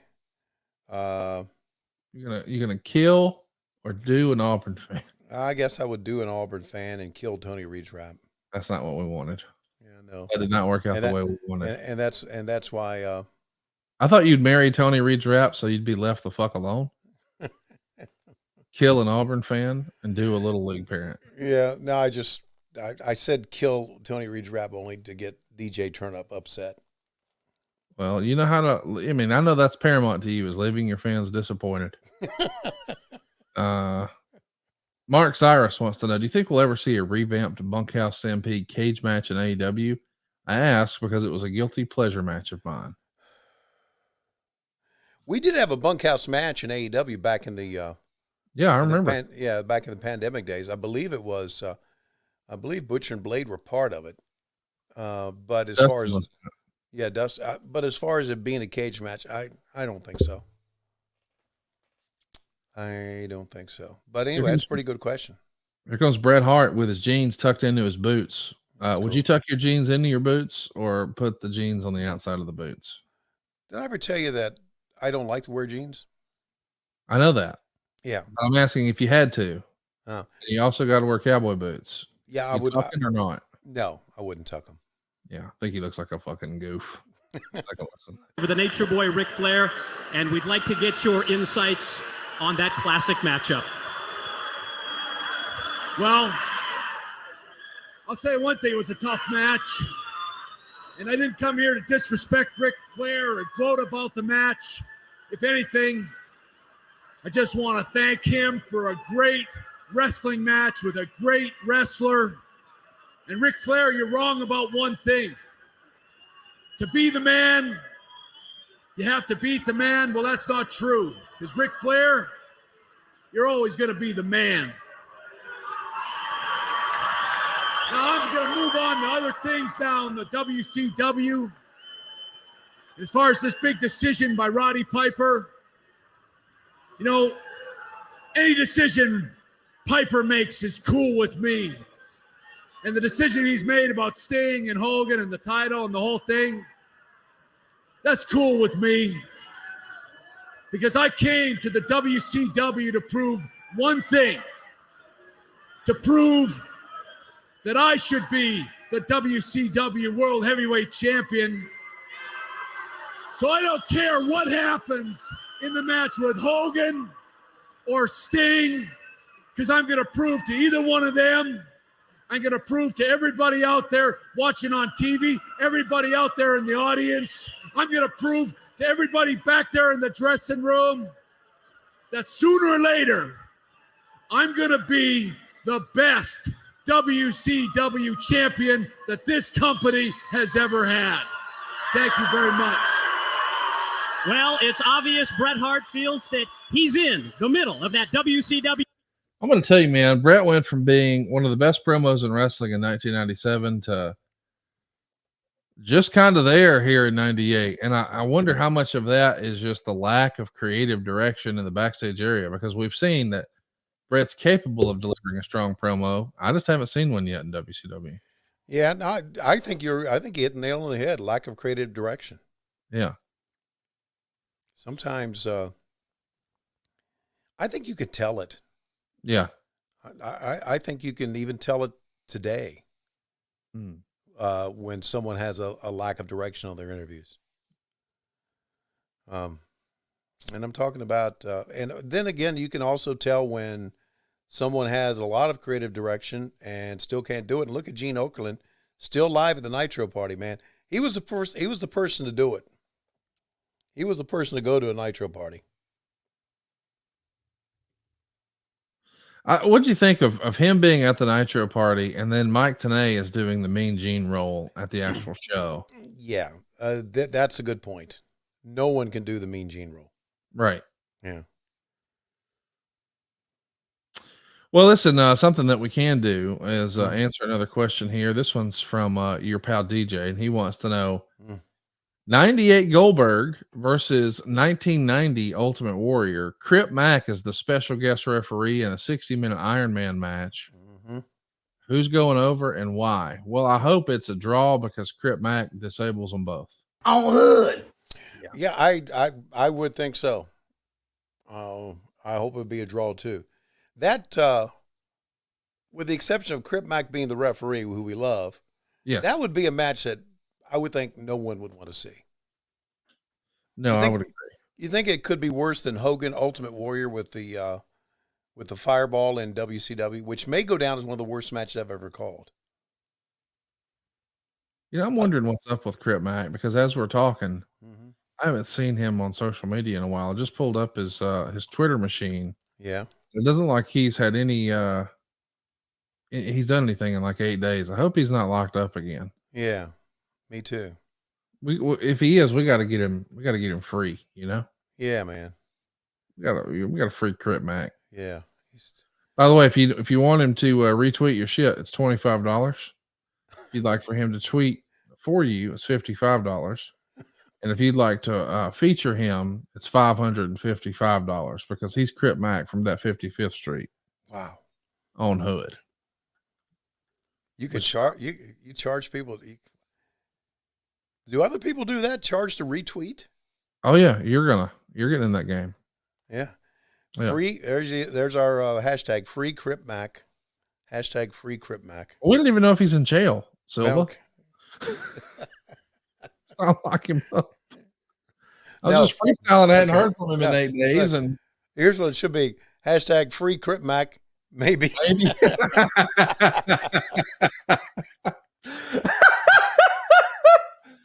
Oh my gosh. That was good. Huh. Maybe.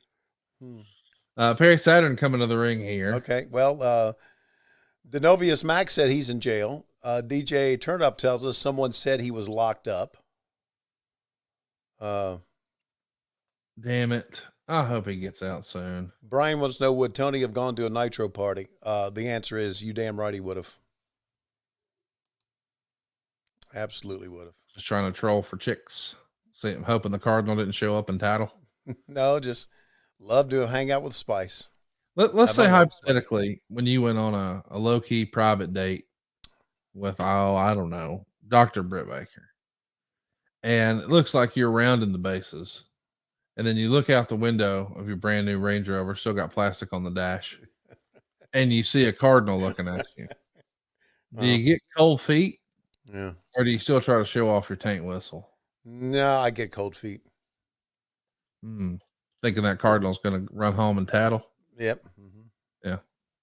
Never know. Let me ask you this. Would you rather be in trouble with the IRS or your wife? My wife. You don't want to be Khan or your wife? Yeah. My wife.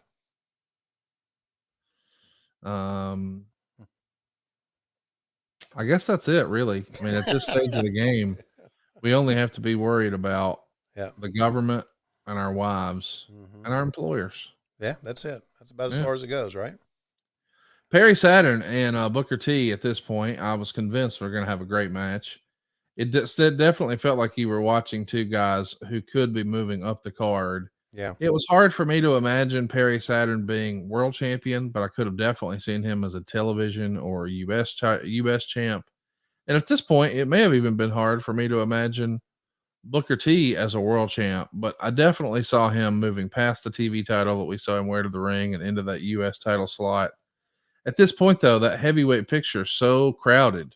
You know, Kevin Nash is certainly a contender, or will be, you got to think, but Lex Luger, he's in the mix. The Giant, Hulk Hogan, Randy Savage, Ric Flair, Sting. A lot of talent hanging around. And, of course, we know in the coming years, we're going to see Goldberg, Scott Steiner, Jeff Jarrett, and Booker T, and your boy, David Arquette, all become world champs. Yeah.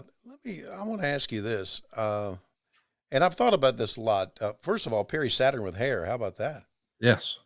But do you think, as a fan and a person who is following wrestling, that, and Booker T had a great run, and he did in WWE, obviously. He was a big star there. But do you think that his WCW run was tainted? I'm not talking about taint, but tainted because of the Vince Russo, Hulk Hogan's a piece of shit promo. Yes.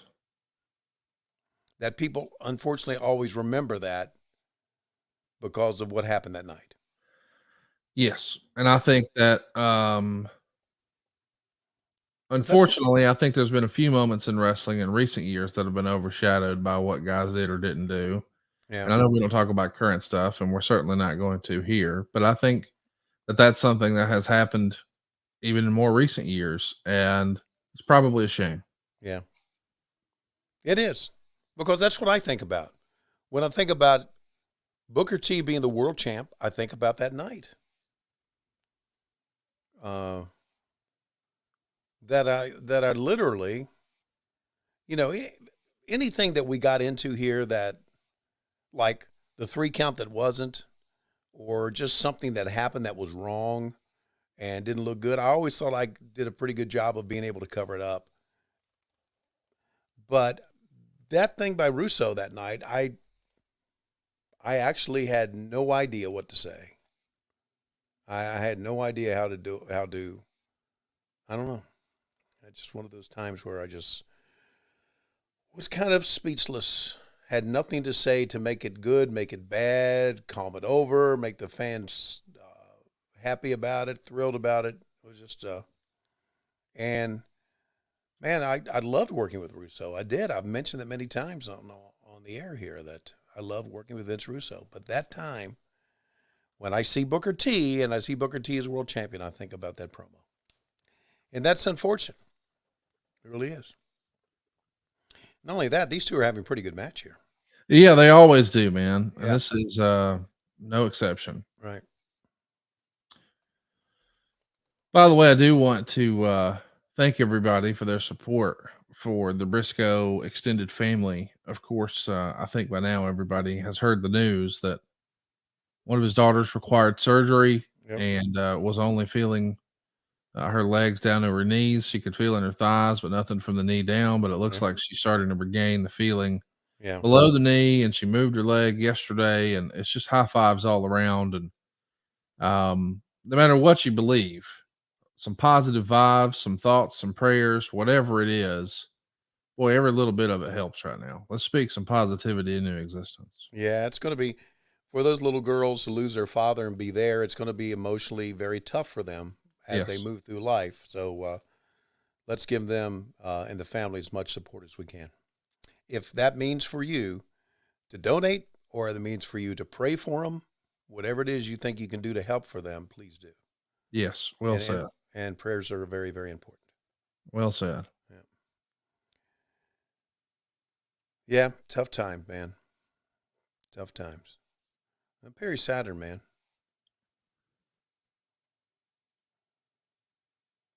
What's the word on Perry? I know through the years we've talked on our show that he went through some tough times himself, and yes, he has. Yes. How's he doing now? Do you have an update? Have you talked to anybody that knows anything about him? I haven't talked to him in a while. I did have one conversation a few years ago, very briefly. But no, I'm not in regular communication. I do know that, he was homeless for a bit. Right. And he had some medical problems. And I know that there was a good Samaritan type circumstance where he helped some people and saved some lives. I don't know all the details, but I know he stopped a rape and there was a gun that was fired, and it was a mess, but man, he was right there in the middle of it. And he's a former Army Ranger. And I know that a lot of people remember the rumor and innuendo that he developed some substance challenges here in wrestling in the 90s, but a lot of folks did. And that didn't define him. I think he's one of those great wrestling success stories where he had some ups and downs, but he came out a better person on the other side, or at least that's what I hope to be true. Good. And we know Booker T, another one of those great wrestling stories. He's told that story, and A&E did an excellent job on their biography in the last recent years where, this is a guy who was not supposed to be here. Got into some mischief as a young person, wound up robbing a Wendy's and going to prison, and then coming out and now becoming a real, not only financial success and a celebrity and television star and all that jazz, but look at all the great he's done in the community with his wrestling school, giving back to folks, and a real heart for charity. Whether you're a big fan of his work or his politics or whatever, you can't deny that dude did life his way and is living the American dream. Yes, very well said there too. Absolutely. Easy to cheer for Booker T. Absolutely. Yeah. Man, you could tell right here too. He's poised for, look at the crowd. Mm-hmm. This is your TV champ. They weren't doing that when Alex Wright was the TV champ. No, they weren't. And not shitting on Alex Wright either, by the way. No, but he's going up top. Oh, here comes Jesus. Goddamn Van Hammer. And nothing happening, motherfucker, and Van Hammer. And then here comes the flock. Yeah, the flock and the bell sounds, and there you go.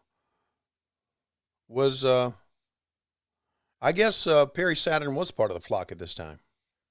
Yes. Yeah, okay. There you go. Yep.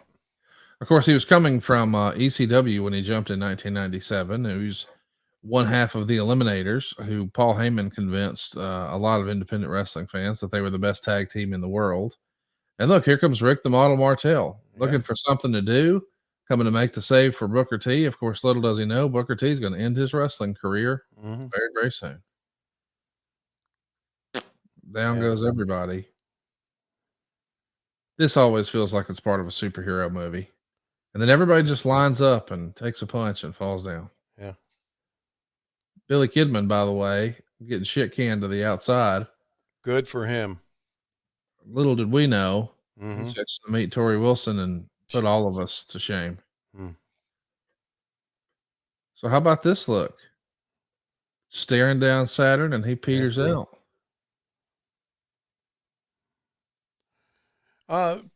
Fans are standing up. That's always a good sign. So it's pretty exciting. Oh, here, Scotty Riggs trying to come in. No, Scotty Riggs. He powdered. He powdered, yeah. Thought better of that. You know, listen, Raven's character was over, and him having his own little faction to overwhelm him like foot soldiers, that was pretty cool. But man, Booker T was looking like he was putting in a big performance there. The crowd was with it. They're all standing up. You can see these early seeds of a Booker T push. He's going to be a big deal. They're going to commercial, so I think we will too, Tony. I'm going to hit it at 50. 153.50 is where we'll stop. That's what we're going to talk about. SaveWithConrad.com. Of course, we're here to close out the month here in January. I can't believe it, but this weekend is the Royal Rumble. So why not toss a couple of house payments over the top rope? Just skip your February and your March payment. You're done until April 1st. No April Fool's joke here. We show you how to keep more of your own money. If you're looking for a lower monthly payment, if you're looking to get rid of your credit card debt, if you're looking to skip your next 2 house payments, buddy, saving money has never been easier. I mean that sincerely. We just helped a family, and I'm not even making this up, save $13,000 a month. Whoa. I had to check the math. It didn't seem like it was real, but it was real. They had signed up for a bunch of car payments for the whole family. They had made some questionable choices on some credit cards. They felt like there was no hope. What we were able to do is get them out of their 30-year loan, get them into a brand new 15-year loan, which cut years off of their loan, and at the same time save them $13,000 a month. It might be a record. I've never heard of someone saving that much money before. But we routinely help our podcast listeners save $500, $600, $700, $800 a month. It's not uncommon for us to help somebody save more than $1,000 a month.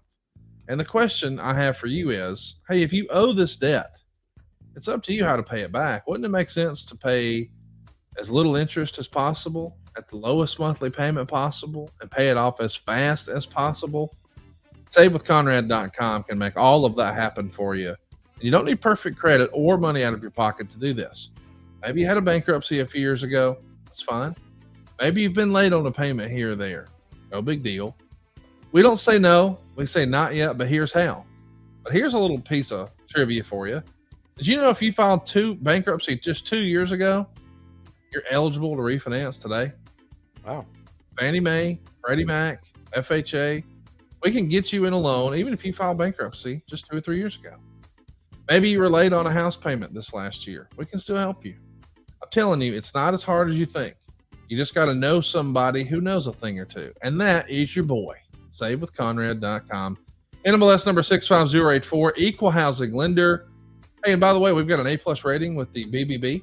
And I encourage you to check out our reviews. What you'll see is 1 5-star review after another over at ConradReviews.com. Check out this one we just got from David, 5 stars. He says, very professional. Jason gave us 5 stars. Jamie was very pleasant to work with and made the process really easy. Chastity gave us 5 stars as well. Easy to work with and very helpful in guiding us through the process. Would definitely recommend. Another 5-star from Jeffrey. Everyone was very helpful, especially Diane. It was a great experience, even for someone with less than perfect credit. 100% recommend. Seriously, y'all.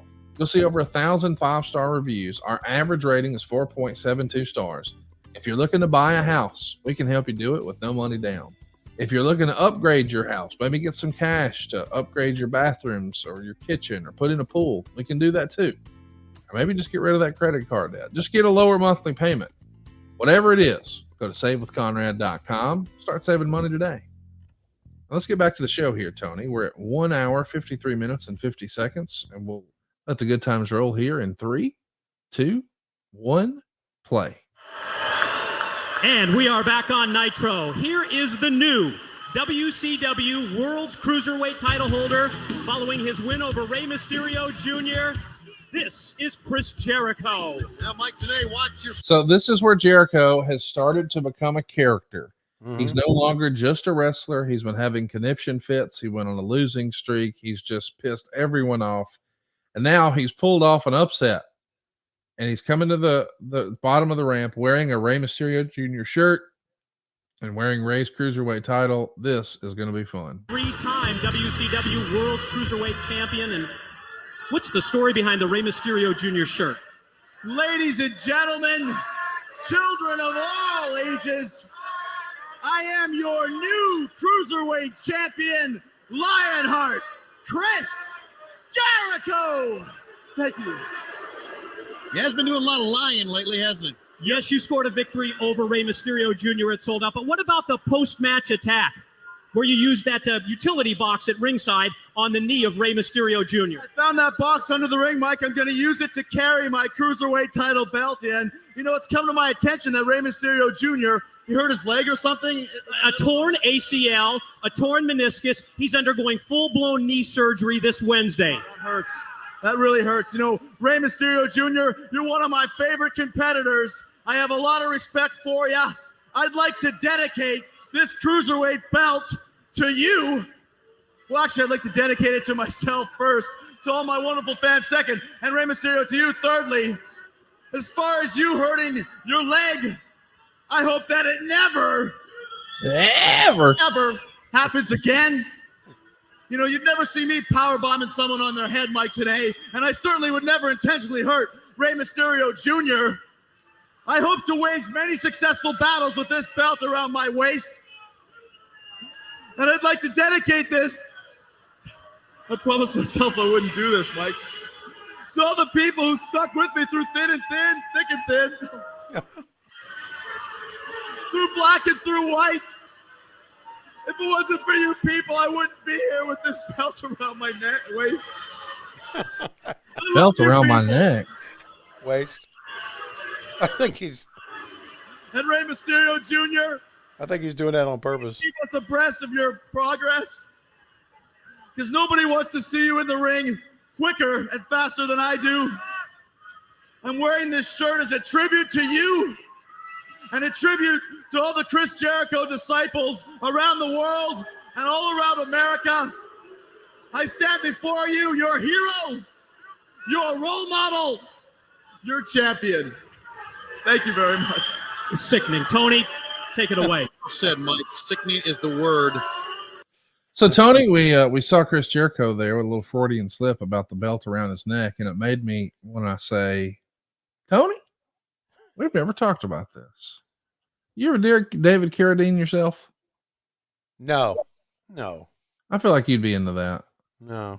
Let me see if I can shoot this low before I get dead.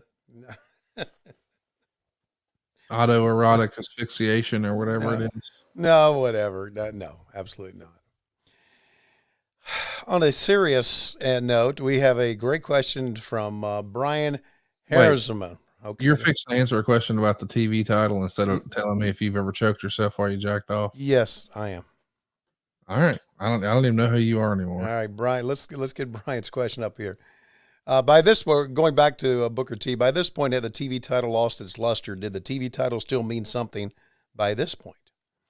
Conrad, as a fan, what do you think? Yes, it still did. It meant more here because Booker T had it, I thought. Okay. All right. I mean, sincerely, like there were a lot of great television champions, but I did think at times it suffered. Let me give you some examples.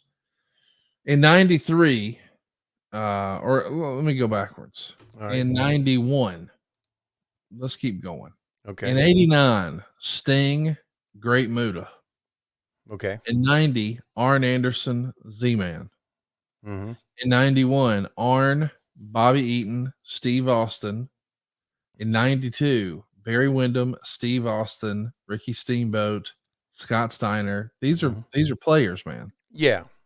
In 93, Paul Orndorff, Ricky Steamboat, Lord Steven Regal. In 94, Larry Zbyszko, Lord Steven Regal in 94, Johnny B. Bad in 94. In 95, The Renegade. Oops. DDP. Yeah. Johnny B. Bad. Right. 97, fucking Prince Iakea, Alex Wright, yeah, Disco Inferno. But then we end 97 with Booker T. Mm-hmm. And then, of course, we know in 98, we're going to see Rick Martel, Chris Benoit, Fit Finley, Stevie Ray, Chris Jericho, Conan, Scott Steiner. I think we tried. I think there was a lull in the mid 90s, but I think here in 98, we're trying to turn the image of that TV title around.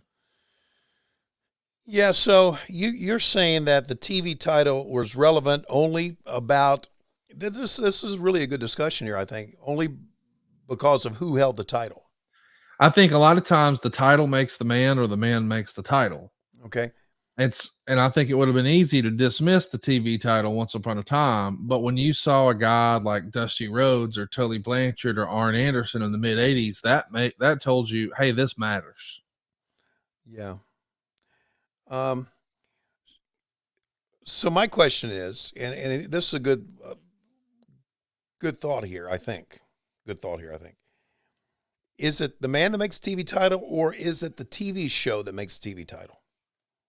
Is the creative, in other words, regardless of who has a TV title, if we do not do a good job of positioning him, of course, is the TV title relevant? And well, let me ask you this: was there a way to position Johnny B. Bad or Prince Iakea or the Renegade? No, or you're Alex right. Wright You're or right. Disco Inferno.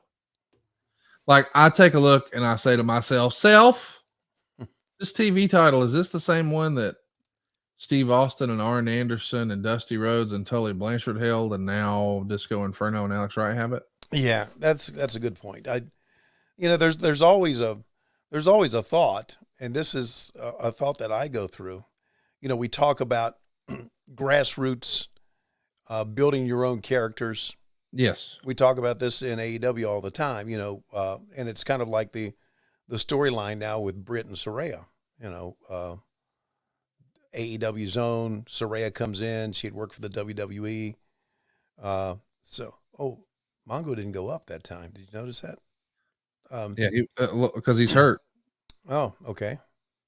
He got hurt on this match? No, I'm saying you can tell that the British Bulldog is not feeling well. Oh, okay. Yeah. Well, he just doesn't look healthy through his eyes. You're right. Yeah, you can tell that. This is not the Davey Boy of old. He's in a tough spot here. Yeah. And he's making his debut in fucking Fort Wayne, Indiana. Yeah. Hey, let me ask you about Shannon Sharp. Did you see the controversy with him on Friday night? No. What did he say? Well, he was on the sidelines for a basketball game and he got into a jaw-jacking match with the Grizzlies. And then he cut all kinds of promos on the guys, basically threatening to get into a fight. And it looked like it might happen. So he was quoted as saying, "They didn't want this smoke, Dave. They do all that talking and jockeying, and I ain't about that jockeying. It started with Dylan Brooks. I said he was too small to guard LeBron. He said, fuck me. I said, fuck you back. He started to come at me, and I said, you don't want these problems. And then Ja came out of nowhere talking, and he definitely don't want these problems. Then the dad came, and he don't want no problems, but I wanted anything they had. Don't let these fools fool you now." What do you think about a talking head like that sitting on the front row talking shit to the guys doing their thing. It would be like if myself or Dave Meltzer showed up at AEW Dynamite and started yelling at the wrestlers and trying to take over. Feels a little odd of Shannon to do this to me. Yeah, it almost feels like it's a work. Well, listen, you got to get somebody talking about the fucking Grizzlies, you know? Yeah.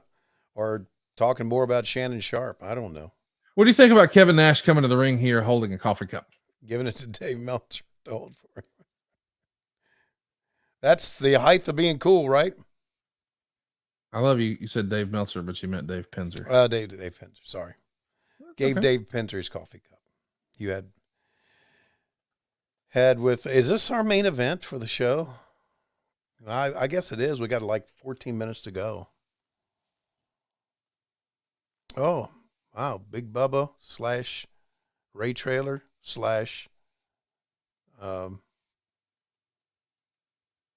what else was he? The Guardian Angel? Big Boss Man? Big Boss Man.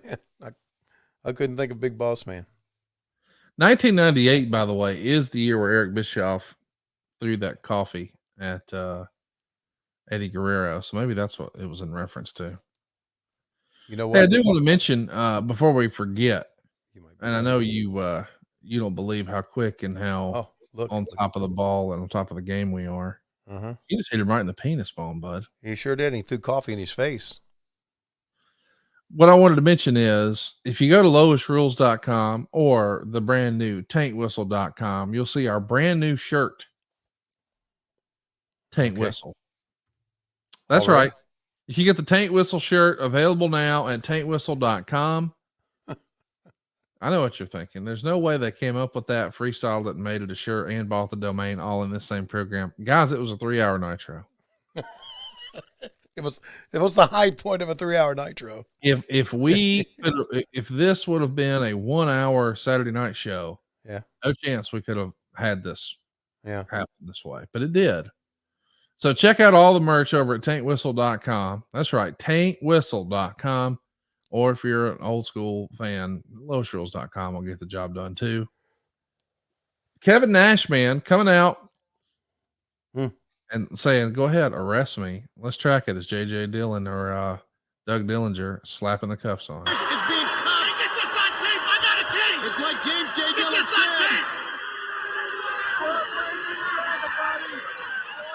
And it go. And it go. And it go. Listen, let's make a mockery of it.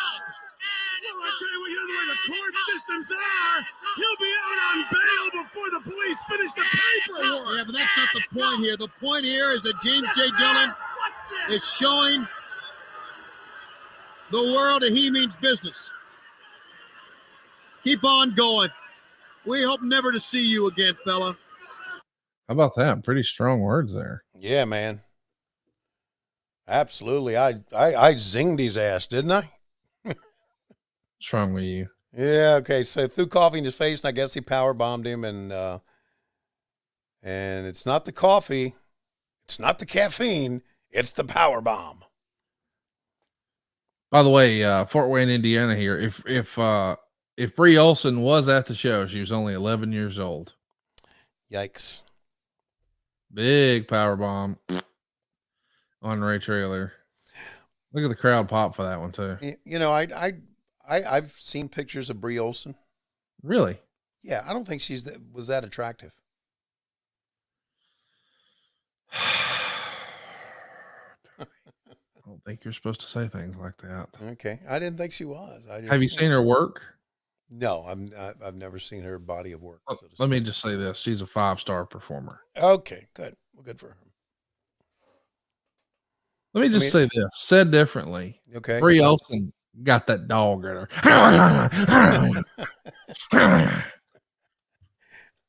I don't think she's as attractive as Whitney Wright. Well, there you go. Whitney's our girl. When was the last time you heard from Whitney? You know what? That's a good story. Whitney sponsored one of the Kickstarters. Yes, she did. Packages, and the one that she sponsored was getting a phone call from Tony Shiovani. And I texted her a couple times, called, left messages, never heard from her. So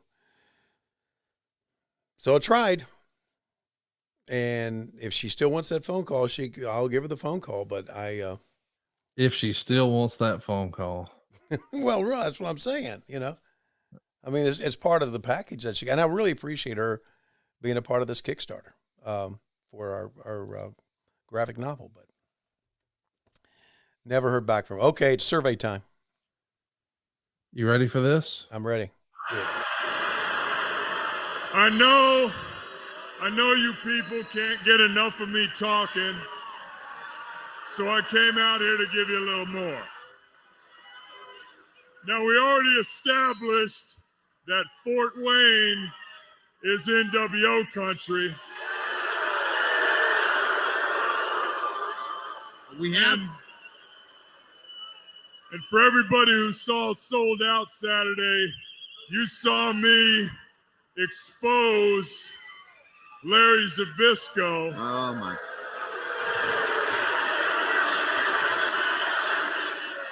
Larry, you must have felt like a pervert in a raincoat at a peep show because you were exposed, Larry.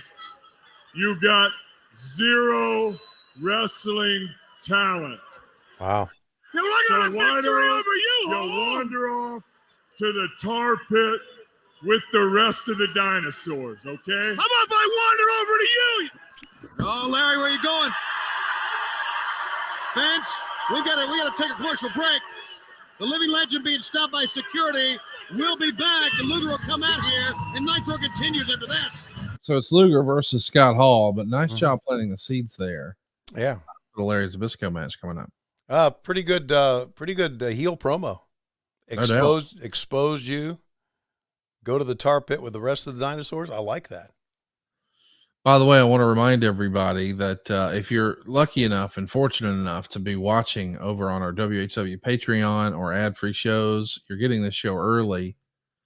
Tomorrow night, Tuesday, the 24th, on the exact 25th anniversary of the very first Royal Rumble, we're going to take a watch and do a watch along on adfreeshows.com.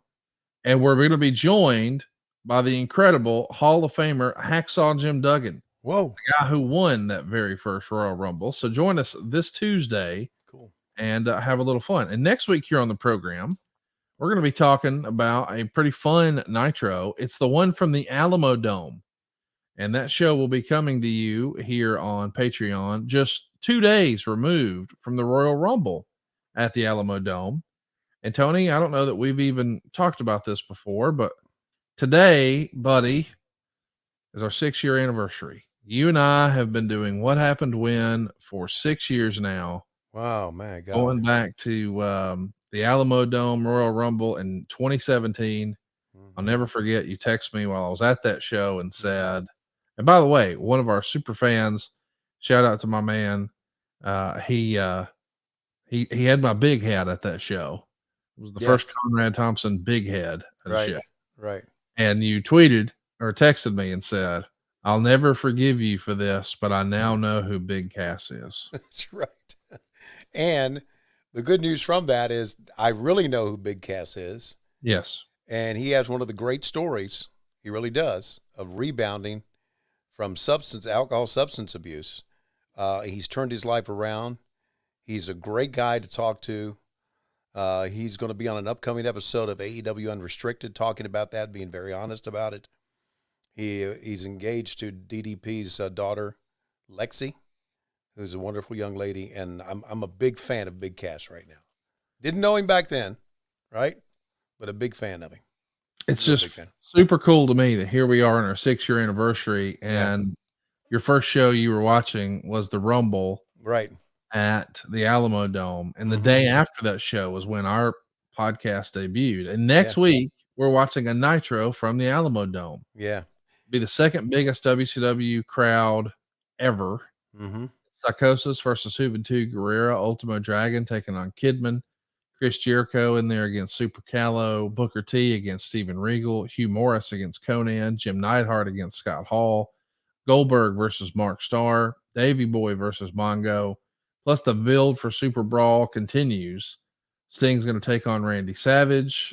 We got all the hype with Hogan and Sting and Raven versus Disco. And you even start to see the seeds of the Wolfpack starting to take shape. So that'll be a fun show next week. Along the way, of course, we want to mention that we got some great bonus content over at adfreeshows.com. Not just the watch along with Hacksaw Jim Duggan, but you can even relive last year's special event where we watched the Royal Rumble from 92 with Ric Flair. Get you primed up for this weekend's Royal Rumble. And if you're not really a WCW or a WWF guy, more of a WCW NWA guy, what about Gary Juster? We just sat down with him for Ad Free Shows Insiders and learned a lot about his entire career, everything that happened in WCW, the NWA, Ring of Honor, even the AWA, and these days over with MLW. How about that?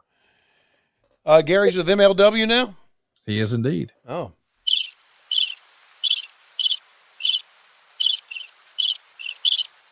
Is that your mother-in-law? No, it was my Gary Juster sound effects. Oh. I didn't know he was with MLW. That's good for Gary. Absolutely. Yeah, I love Gary a hard time. Let me go back to 6 years ago. Okay. When we first started, and why did I watch the Royal Rumble? Well, when we were getting ready to start a podcast, Conrad told me, there comes a cup in. Conrad told me, since you're going to get back into wrestling somewhat, and it's probably best if you watch some of the current stuff that's going on, just to get a flavor of what's going on. I had not watched any in 18 years, 0, with the exception of tuning in when Bischoff walked in for the WWE at one time because I had to see that. And then I turned it off after. Look at Sting coming down. Let's try it. Sting. I've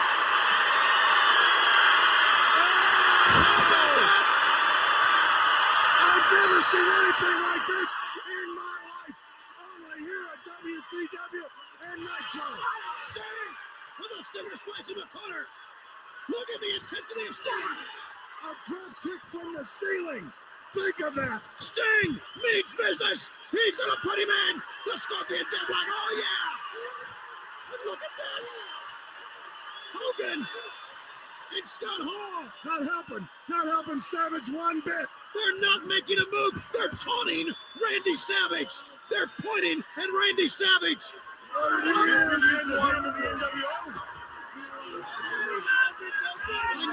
thought I would ever see this amongst members of the NWO. Sting drops the Scorpion Deathlock.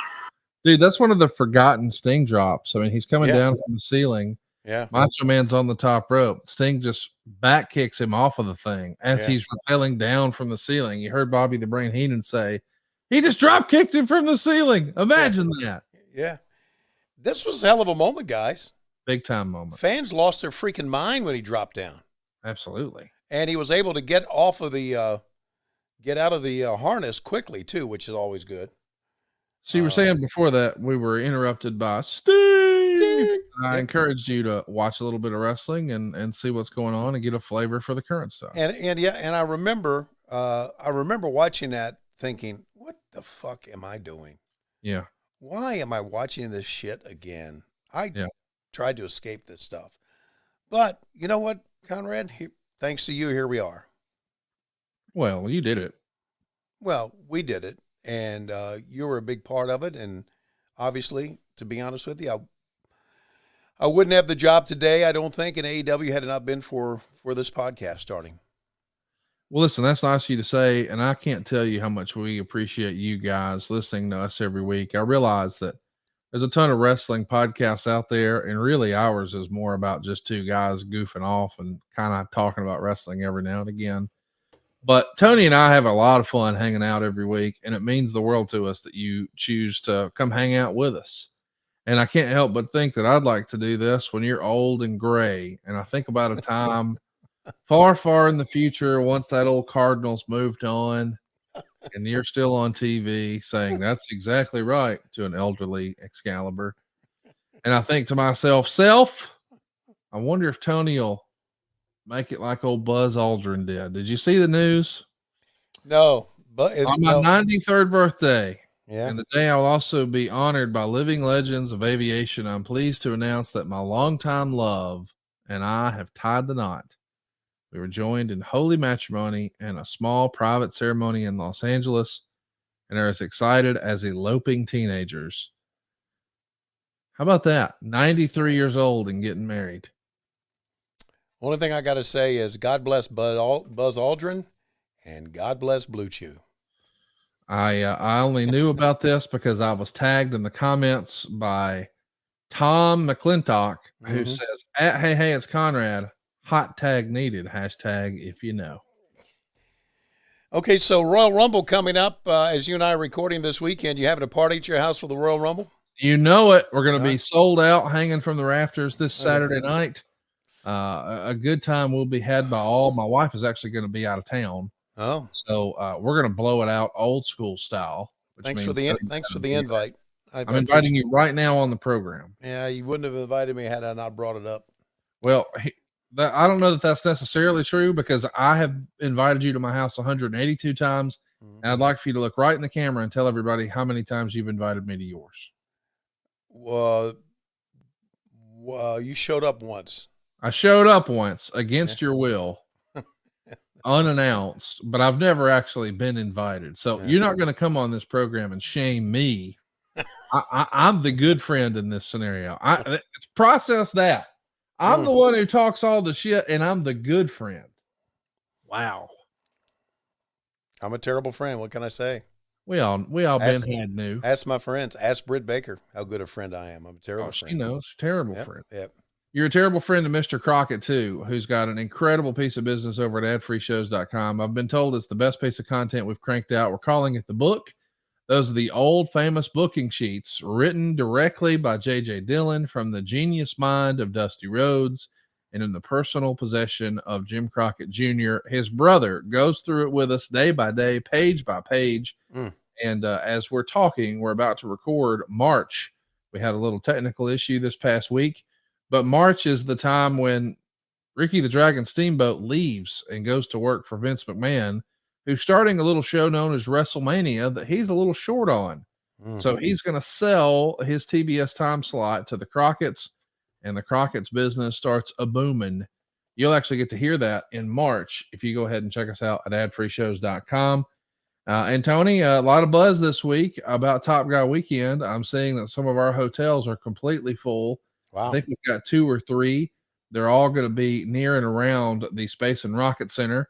We've got lots of extracurricular activities planned you don't want to miss as a part of Low Key Big Hog and Top Guy Weekend. But Tony, right now, as we get ready for the Royal Rumble this coming weekend and next week, our Alamo Dome Nitro here on the program, it looks like it's about that time. Ladies and gentlemen, it is time for Dave Silva and El Dandy and Slap Jesus in a 3-way match. Jesus just slapped Dave Silva, who falls down, and he gets kicked in the taint by El Dandy. Wait, was that a taint whistle I heard? No, that was a Dave Silva fart. We're desperately out of time. See you next week on What Happened When. We come to you Wednesdays on Westwood One, but Mondays we come to you exclusively and ad-free on Patreon, patreon.com/WHW Monday, and of course, adfreeshows.com. Can't believe this is real, but Wooo Wings, your very own virtual restaurant concept, is now open, and fans can enjoy the legendary flavors and world championship wings by ordering with their Uber Eats or Postmates app. Wooo Wings is now open in Nashville, San Antonio, Jacksonville, as well as Huntsville and Tuscaloosa, right here in Alabama. Many more locations coming soon. As a virtual restaurant, Wooo Wings is looking to partner with existing restaurants in major metro areas. Tell your favorite sports bar or local restaurant you want Wooo Wings in your town, and to visit RicFlairWings.com for more information on how to become a partner. But if you're in Nashville, San Antonio, Jacksonville, Huntsville, or Tuscaloosa, hop on your Uber Eats or Postmates app and look for Wooo Wings and try the only chicken wings worthy of carrying the name of the 16-time world heavyweight champion, Wooo Wings. Be sure to check out RicFlairWings.com to become a partner.